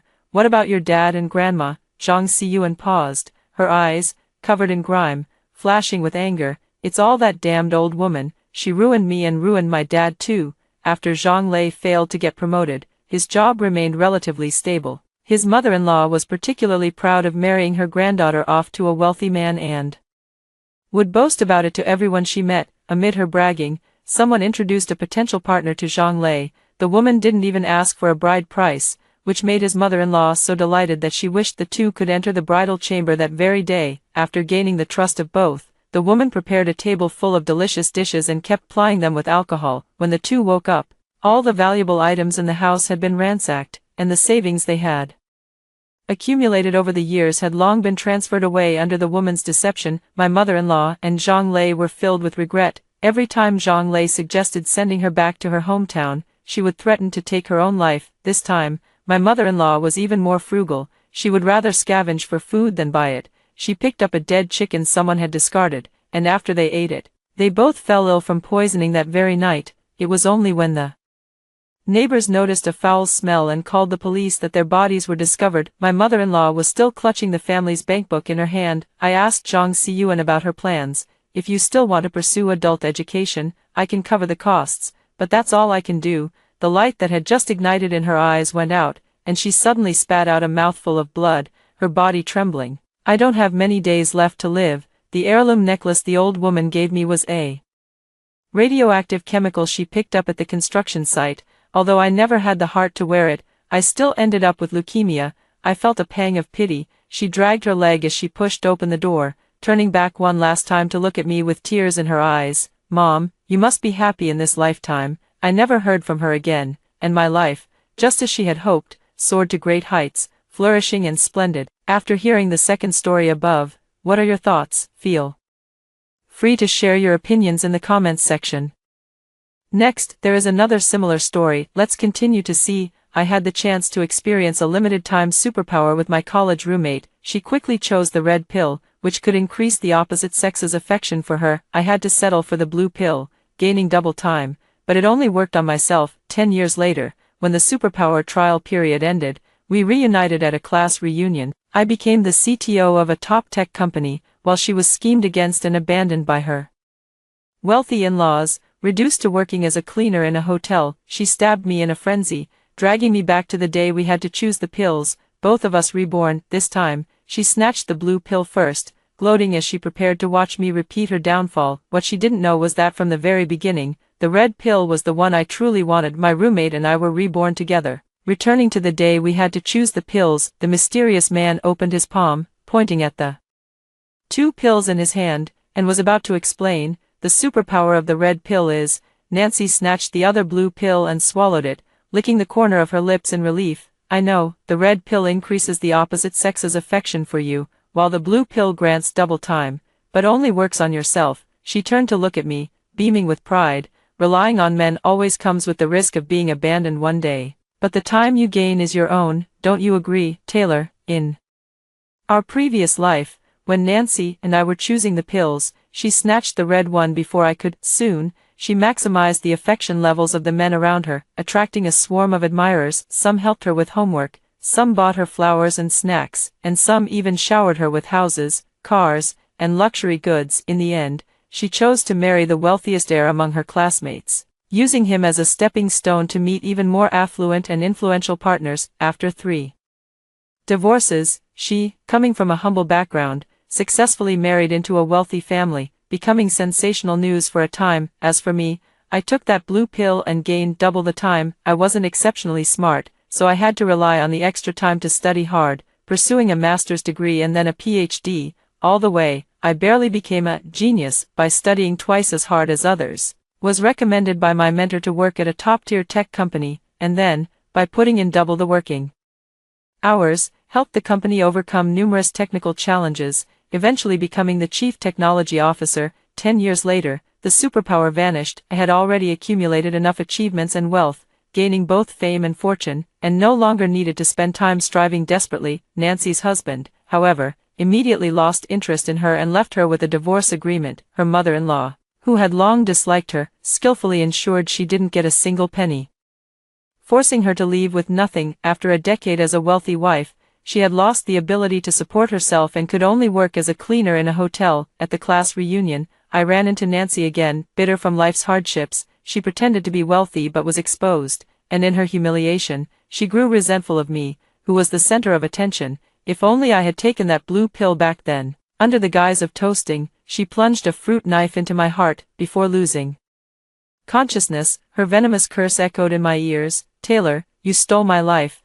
Ignoring Nancy, I picked up the remaining red pill and swallowed it. "The duration of the superpower is 10 years. Good luck to both of you." The mysterious figure bowed and vanished into thin air, leaving Nancy and me back in our dorm room. Our other 2 roommates were out for class, leaving just the 2 of us in the dorm. "Isn't it just about studying with double the time, Taylor? I'm smarter than you." In her previous life, Nancy had meticulously studied the media reports about me and knew every detail of my journey to the pinnacle of success. This time around, she plans to follow in my footsteps and replicate my success. She is very confident. In terms of intelligence alone, she is indeed a bit smarter than me. I smiled without refuting. If Nancy wants to endure the hardships of studying, let her go ahead. What she doesn't know is that in my past life, what I truly wanted was that red pill all along. The favor of the opposite sex can bring not just love, but also resources and benefits. Nancy in her previous life also understood this principle, but she was too foolish. She kept searching for more powerful men to attach herself to,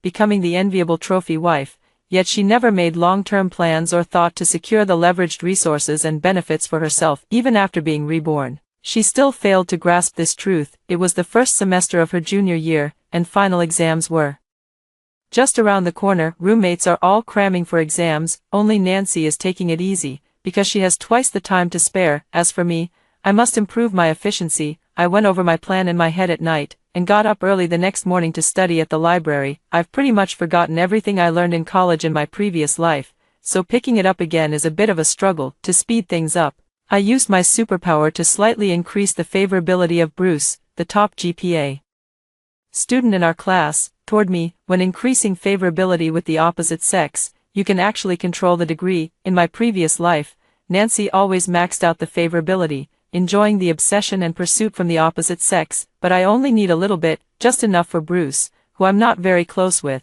to be willing to spare an hour during lunch break to help me with the problems I encountered in my morning review. My other roommate Lisa happened to see Bruce and me studying together in the cafeteria. She took a photo and posted it in the dorm group chat, tagging me with a Doge emoji. "Be honest, did you land a sugar daddy or is there something going on?" The third roommate, Luna, also sent a dog emoji. Before I could reply, Nancy had already started with her sarcastic remarks. "Oh, so you've already gotten close to Bruce. Why don't you share your good brother's notes with us?" In his past life, brother Bruce was also one of Nancy's simps, doing all her homework for her. When she couldn't find a guy to take her final exams for her, Nancy had to cram at the last minute. Her study materials were the notes brother Bruce had painstakingly compiled, but she never shared them with us. Lisa had also considered borrowing notes from brother Bruce, but the Nancy brainwashed Bruce replied, "My notes are only for Nancy to see." Lisa was so angry that she secretly cursed them as a shameless couple for 3 days. The friendly relationship between Lisa and Nancy was thus broken. Later, I shared my notes with them for reference, and both of them helped me supplement many important details. Except for Nancy, we actually got along well in our dorm, and we still kept in touch occasionally after graduation. Nancy tried to stir up trouble in the group chat, but I didn't care and just shared the notes I had taken. I don't have his notes, but you're welcome to look at mine. Lisa and Luna both thanked me, but Nancy was unhappy. You're so close, who believes you don't have his notes? Besides, what's the use of your notes anyway? I fired back without hesitation. If it's useless, then don't look at it. Nancy sneered. Fine, I won't look. Who do you think you are, Bruce? Ever since the rebirth, Nancy had been harboring a determination to prove herself better than me. We used to have similar grades, but after gaining superpowers, I studied even harder, rising to the top of the class and securing a recommendation for graduate school. This was the beginning of my success in my past life. Nancy, on the other hand, learned to reap without sowing. Her ambitions lay elsewhere, barely scraping by with low exam scores. This time, she had double the time and was determined to study hard, at the very least to surpass me in grades. But Nancy hadn't put in effort for 10 years, she had long forgotten how to work hard. Even with double the time, she would scroll through her phone or snack mindlessly. The exam was approaching, and she finally started to panic, cramming intensely for a few days. Perhaps the double amount of time gave her double the confidence. Before entering the exam hall, Nancy glanced at me disdainfully. Taylor, a man won't help you pass the exam. My mind was preoccupied with more important matters, so her words went in one ear and out the other. Let her scream if she wants to, it won't bother me anyway. Before the winter break, the class monitor posted the final grades in the group chat. Nancy indeed did well on the exam. When I returned to the dorm in the evening, the moment I stepped inside, I heard her dramatically reading out my score. Hey, Taylor. You're out early and back late every day, with Bruce teaching you hands-on, and you've only just managed to pass. She became even more convinced that my success in my past life was all due to the superpower of having double the time. I ignored her. The exam scores were already within my expectations, because I only studied in the mornings every day, spending my afternoons and evenings on market research. Asking Bruce for advice was just to ensure I could pass the exams and graduate smoothly. After being reborn, the moment I swallowed the red pill, I abandoned the path of chasing grades. With no natural talent to begin with, why obsess over academic advancement? One must learn to leverage strengths and avoid weaknesses. My greatest advantage lies in boosting the opposite sex's favorability toward me. A little goodwill can help me gain many resources that were out of reach in my previous life. I decided to start my own business. After finishing the final exams, I devoted myself wholeheartedly to my career. In the morning, I had a badminton match scheduled with the student council president, and at noon, I had lunch with a junior from the art department. In the afternoon, I accompanied a senior from the computer science department to code at a cafe, and in the evening, I went to the bar entrance to stake out the rich kids from off campus. The campus isn't that big, and Nancy ran into me a few more times. She was convinced that, just like in her past life, I was trying to climb the social ladder by cozying up to men. Every time I returned to the dorm, she couldn't resist making snide remarks. Taylor, your taste in men isn't great either. What kind of guys are you picking? Even I wouldn't bother with them. Nancy's criteria for choosing men in her past life had only two standards, handsome or wealthy. Oh, and there was also Bruce,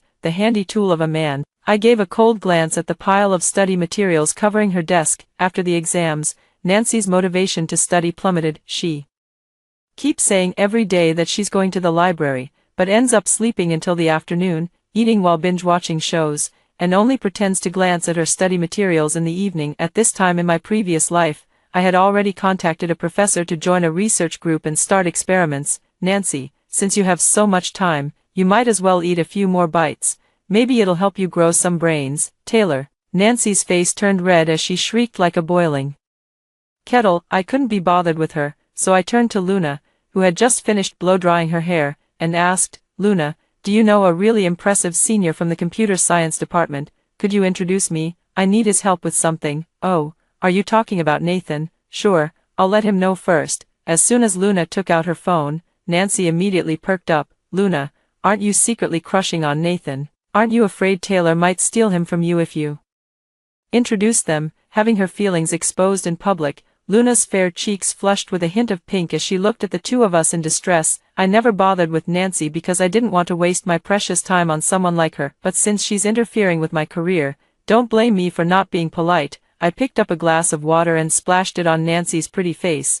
Wash that romantic obsession out of your head, will you? Her eyes widened in shock, and she froze for a few seconds before finally reacting. She lunged at me with her claws out, only to trip over the table leg and take a hard fall. Nancy, with water dripping from her face, called her counselor in the middle of the night to demand justice. Rubbing her bruised knee, she looked pitifully at the teacher and said, "Teacher, Taylor is bullying me in the dorm." She deliberately splashed water on me and pushed me to the ground. "Look, I'm all bruised like this." In her previous life, Nancy had a close relationship with the counselor. Her name was always on the list of award nominees sent from the class to the college, which stirred up a lot of controversy. Everyone said the counselor was blinded by favoritism, but only I knew the real reason. Our professional counselor is a man. Nancy was so angry with me that she was dizzy and instinctively thought he would unconditionally take her side as before, forgetting that in this life, she had chosen the blue pill. The awakened counselor called us into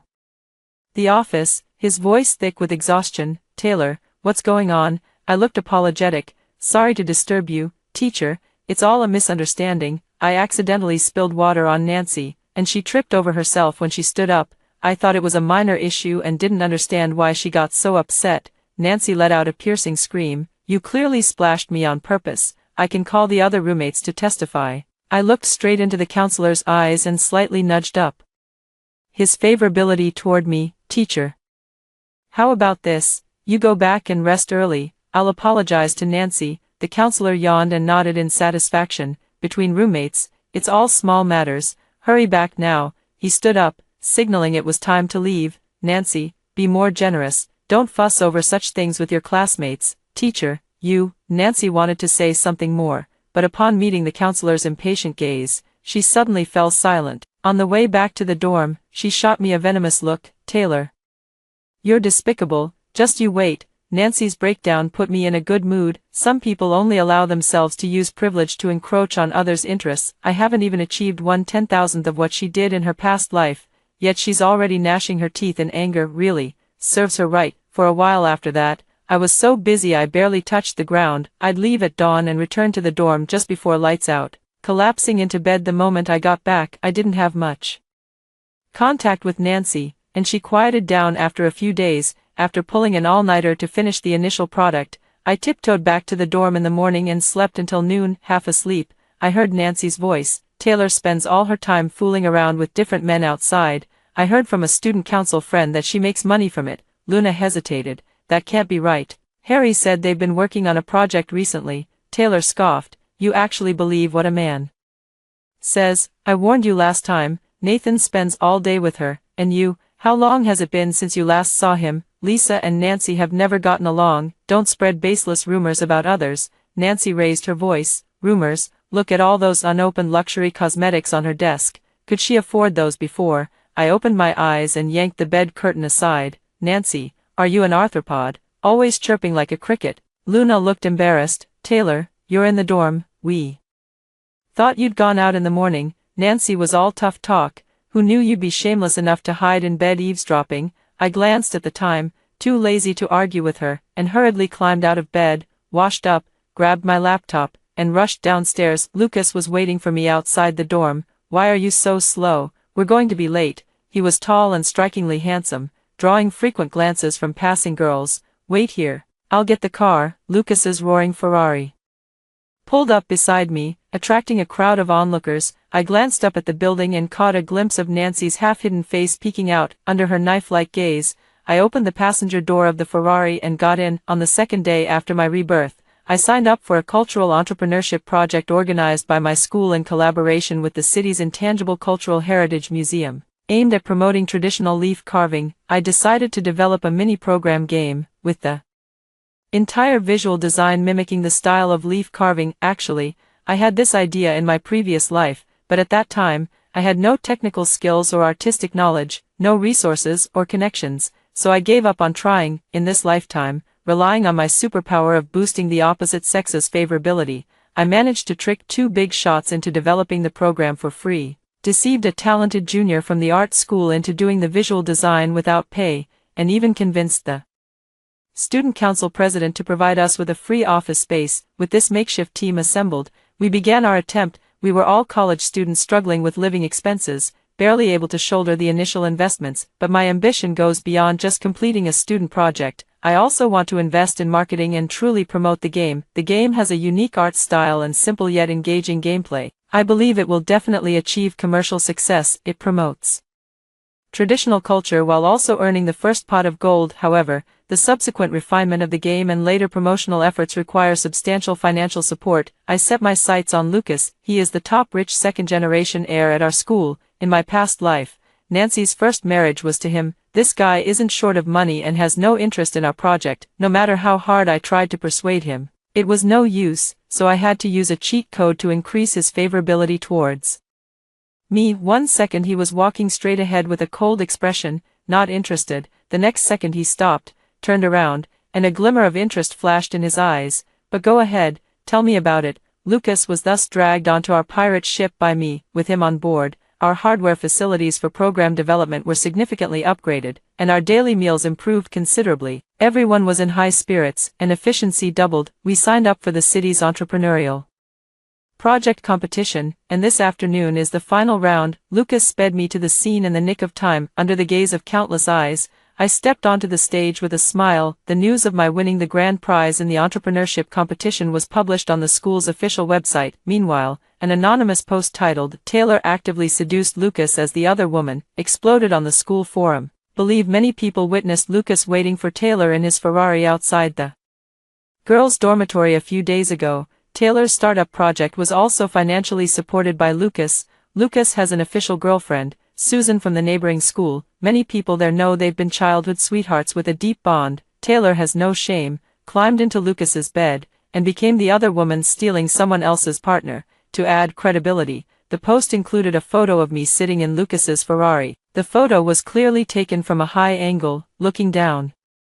Soon, someone chimed in, yes, I was there that day and saw Lucas pick up Taylor with my own eyes." A student from a neighboring school came to join the gossip. "I'm from the school next door, and I can confirm, everyone at our school knows Lucas's girlfriend is Susan." Someone stood up for Susan. "Isn't Susan a stunning beauty? This woman looks so plain and ordinary. What does young Master Lin see in her?" Someone directly lashed out. "Being the other woman, how shameless," someone questioned. "What's so unusual about business partners attending a competition together? Stop spreading baseless rumors." Someone countered the previous comment, "Knowing he has a girlfriend yet still sitting in the passenger seat, isn't that clearly problematic?" This one was quickly clapped back. "Bro, this Ferrari only has 2 seats. If you're not sitting in the passenger seat, are you supposed to ride on the roof?" Someone else dropped a bombshell. "Check out the latest update on the official website. They released a group photo of the Taylor project team.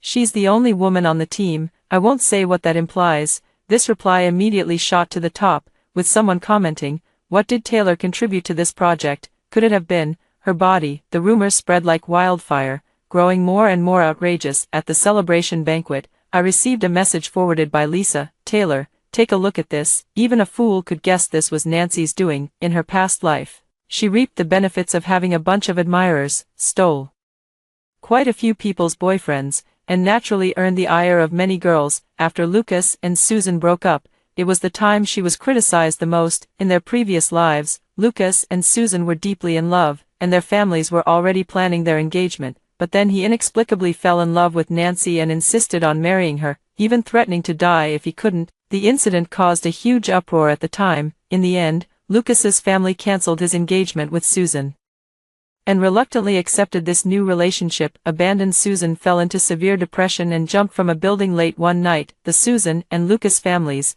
once close friends, became bitter enemies, severing many business collaborations. The Lin family's reputation plummeted, and their fortunes declined steadily. Meanwhile, Nancy climbed another social ladder, leaving Lucas behind to remarry into wealth with great fanfare. It's said that after the divorce, Lucas continued to idolize Nancy as his unattainable love, desperately waiting for her return. But later, after Nancy was kicked out by her last husband, she went to find Lucas again. However, Lucas turned her away. Finally coming to his senses, feeling guilty towards Susan, he knelt outside the Lucas family's door every day, begging them to tell him where Susan's grave was, only to be driven away with sticks by the Sue family. Such love-hate entanglements among the wealthy have always been juicy gossip among alumni. No one could understand Lucas's sudden change in attitude, thinking he was bewitched. Only I knew that Nancy had used her superpower to max out Lucas's affection for her, forcibly taking him away. A match made in heaven was thus torn apart,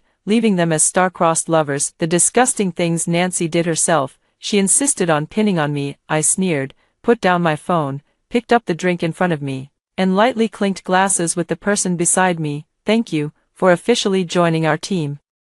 The upcoming promotion work will rely on our collaboration. On the school forum, many people were waiting for updates on the Taylor as the other woman topic. Among them were quite a few students from other schools. That evening, someone posted a new thread titled, Miss Sue Speaks Out, which quickly rose to the top of the trending list. The post contained 2 screenshots from a social media feed. The first screenshot showed Susan publicly sharing a photo of us intimately holding each other's arms. Captioned, "Had a great time collaborating with Taylor." The other screenshot featured Susan posting a picture of a leaf carving game scoreboard alongside a photo of a pile of luxury cosmetics and high-end electronics. Caption, "Taylor gave me this promotion task. How should I complete it? Feeling worried. Well then, the top 10 on the weekly game leaderboard will receive the rewards shown below in order. Come and participate. Everyone." The top comment under the post was, "The actual person involved hasn't even said anything. Don't know why some shady nobodies are jumping around making noise." The second most popular comment was, "Can someone tell me where to play this game? I want the prizes." That night, our mini-program crashed 3 times due to the rapidly increasing number of players. I didn't even finish the celebration banquet before rushing our 2 tech leads back to fix the bugs. The leaf carving game quickly became a craze among college students riding this wave of gossip. Fueled popularity, eventually skyrocketing all the way to trending on social media. Hashtags like #addicted to leaf carving, #leaf carving art style, #high score leaf carving guide, and #leaf carving crashed again rapidly dominated the trending charts. Our whole team gathered in the office, utterly dizzy from this sudden overwhelming success. "You're amazing." I hugged Susan and took a deep breath. The beauty smells so good." Lucas stood aside, watching me with a smile. I found a moment to call him outside and got straight to the point. "I know you have feelings for me now, but trust me, this isn't truly what you want." I turned to look at Susan, who was beaming with pride and joy. "Actually, attraction and fleeting crushes are common in life, but you need to distinguish them. Love is a lasting heartbeat, reserved for that one special person." Lucas followed my gaze and seemed momentarily stunned. Surrounded by everyone, Susan was radiantly beautiful. "She is a very good person, actually." Before contacting Lucas, I had tried to reach out to Susan to join our team, but at that time, she hesitated for a while and politely declined. "I'm sorry, thank you for the invitation, but I don't know anything." Unable to persuade her, I turned to manipulating Lucas instead, and then used Lucas to bring her on board. Susan, despite coming from a well-off family and being beautiful, has a weak temperament and lacks confidence. I once saw her at a club event at the neighboring school. She has a keen sense of perception when it comes to marketing. It turns out my judgment was correct. After Nancy spread rumors about me, Susan's first reaction wasn't to delete the post, but to let the buzz grow and then use it to market our game. "Taylor, you'll just have to endure some criticism." Susan sounded a bit worried. "I couldn't care less. My conscience is clear. I fear nothing." I hope this success will make her realize that life's value isn't just about love. There are many other kinds of brilliance. Even if Lucas eventually changes his heart, she can still live for herself. Consider this as a small compensation for secretly raising Lucas's affection toward me. After a long pause, Lucas nodded, as if relieved. "What about that post?" I gritted my teeth fiercely and flashed a wicked smile. "The success of this promotion is all thanks to Nancy. In that case, let's give her a one-day tour of the police station." I publicly posted a response to this matter on the school forum. "Thank you all for your support of the leaf carving project. The previous posts about me were false and involved defamation and infringement of my reputation rights. I have collected relevant evidence and submitted it to the police. Out of respect for the other party's privacy, I will not disclose the identity of the poster who maliciously attacked me. However, I hope she will recognize her mistake, delete the posts, and apologize. I also hope those who spread the rumors will take this as a warning." That said, the news that the police contacted Nancy through the school still spread like wildfire. The hot topic on the forum also became how scary it is to be slandered by a roommate. The leaf-carving mini-program quickly attracted a large number of advertisers and game companies with purchasing intentions. After discussing with the team members, I handed over the mini-program to 2 senior tech guys to continue operating, with Susan in charge of management. The others receive a certain percentage of the profits annually. When I got my first payment, I counted the digits in my bank account balance and was overjoyed. With money in hand, I decided to move out of the dorm. Back in the dorm, I distributed the brand new luxury cosmetics Susan had given me to the other 2 roommates. Luna, thank you for helping me contact Nathan. I've checked him out for you. He's a good person with solid character. You have great taste. Keep it up. Lisa, thank you for speaking up for me. I've been leaving early and coming back late these past 2 days, which might have disturbed your rest. Please forgive the inconvenience. When I mentioned moving out, both of them seemed reluctant and even helped me pack my luggage. Nancy thought that attracting the opposite sex would inevitably lead to resentment and alienation from the same sex, but in the end, the reason she was disliked was because she abused her abilities, had low emotional intelligence, and a terrible personality. On the very day I moved all my things into the rental apartment, I received a public apology from Nancy. The information I posted about Taylor on the campus forum was fabricated. I sincerely apologize for the damage to her reputation. I swiped past the page, feeling nothing inside. The school adopted a conciliatory attitude and advised me to let the matter rest. I agreed. For no other reason, I planned to immediately embark on my next entrepreneurial venture, unwilling to waste even a moment on worthless people. I don't have double time in this life anymore. I deeply feel that every second of life is so precious. I met Nancy again at a selection test more than half a year later. Top-tier scholars from prestigious foreign schools were invited to give lectures in the country and incidentally select students. His selection method was quite innovative. It was a game-like test. The test assesses short-term memory, computational ability, reaction speed, and more. In short, the game rules are highly favorable for those with the ability to double time. In my previous life, it was through this test that I caught the attention of a big shot and secured a full scholarship for further studies. Determined to replicate my Nancy, she would never miss this test, so running into her was expected. She looked at me with alertness and surprise. Taylor, what are you doing here? I found it somewhat amusing. I passed the application, so I came. She gave me a disdainful once-over. Do you really think you can win this time? Even if you can boost the professor's favorability toward you, the competition results can't be faked. I nodded in agreement, but whether I win or not isn't important. What matters is, can you win? Nancy looked utterly confident. We'll see. The game quickly began, and we each worked on our own answer devices. This time, without the boost of superpowers, I clearly felt my own mediocrity. Many fleeting images left only a vague impression in my mind. I didn't have time to remember anything, but compared to my full concentration in my previous life, this time I was much more relaxed.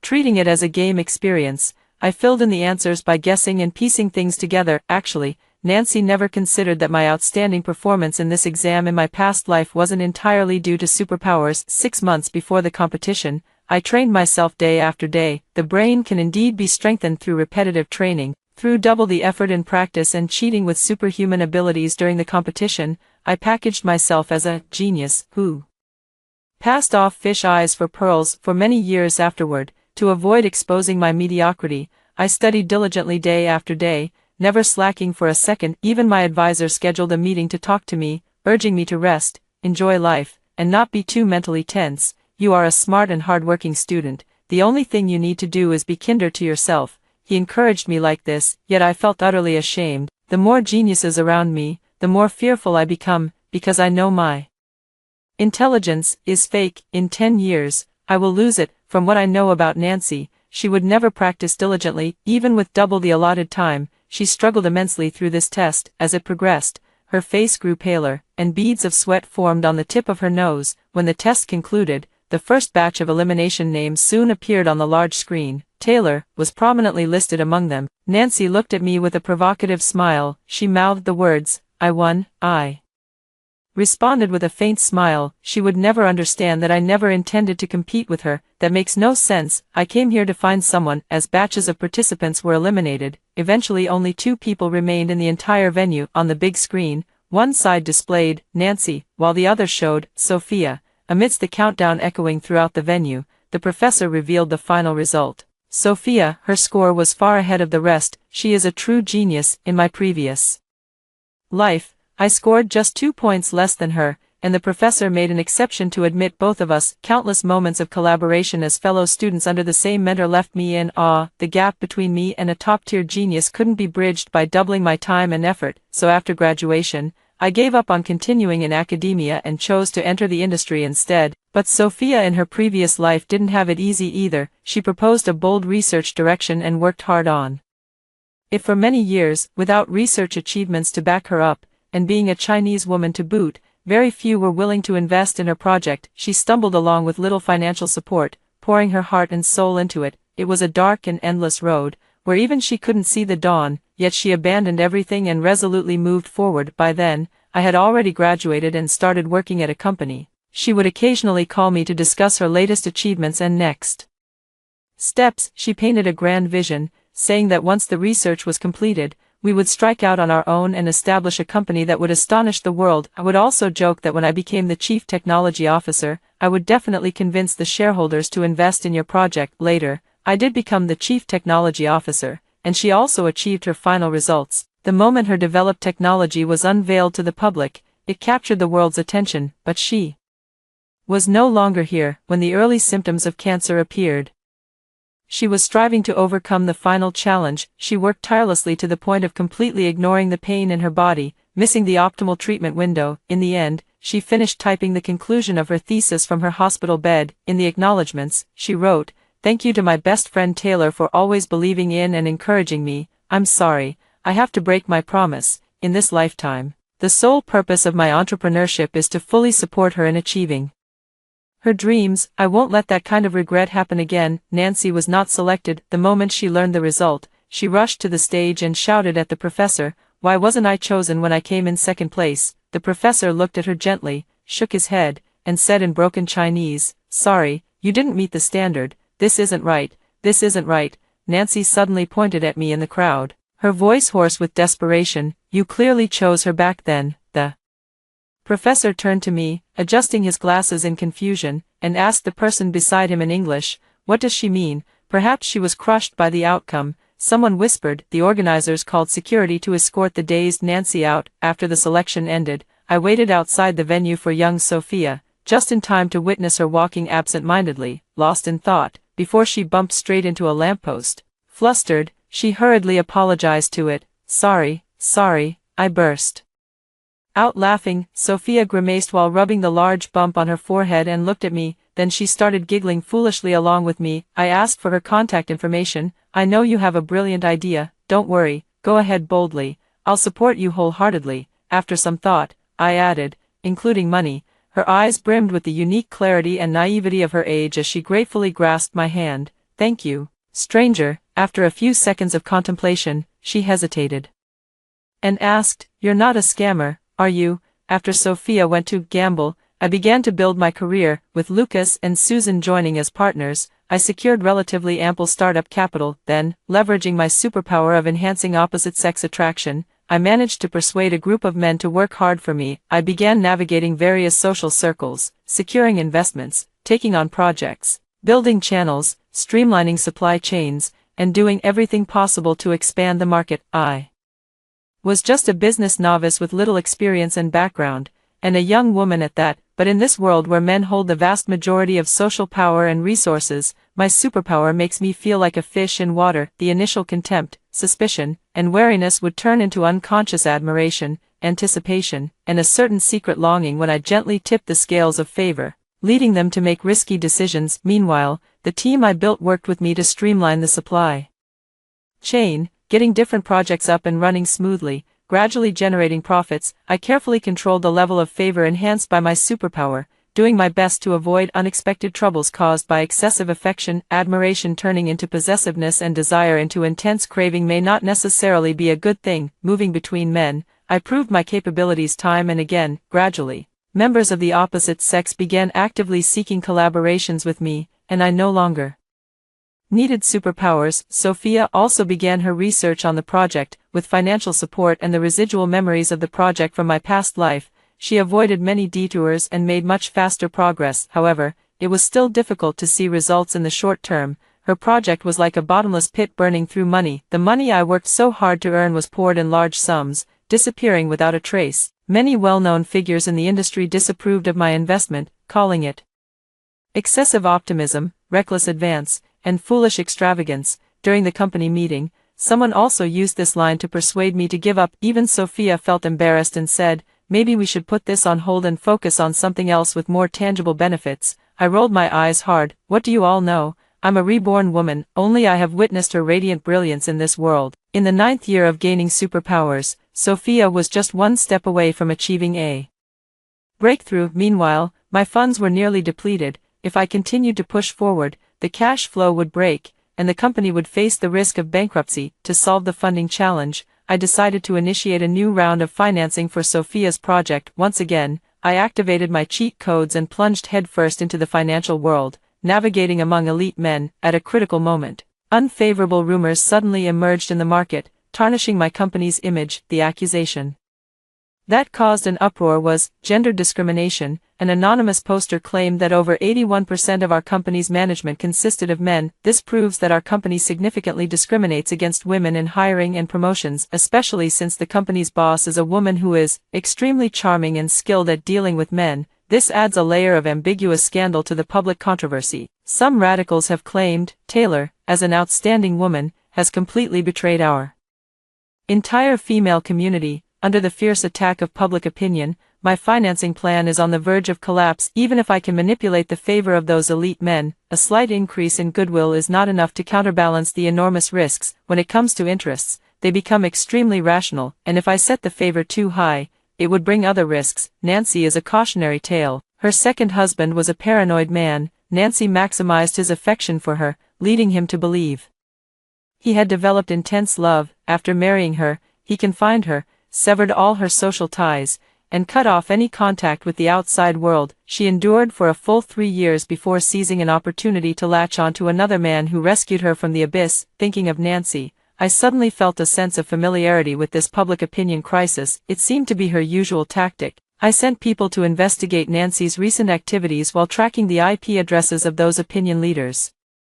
In the end, an interesting conclusion was drawn. Nancy was simultaneously managing multiple accounts specifically to steer this public opinion. After learning the truth, our company's PR director found it hard to believe this was the work of just one person. She's truly a master of time management, not even needing time to eat, sleep, or use the bathroom. I didn't know whether to laugh or cry. Nancy actually used her double-time superpower in this way, just to specifically trip me up, but her methods this time were much more sophisticated.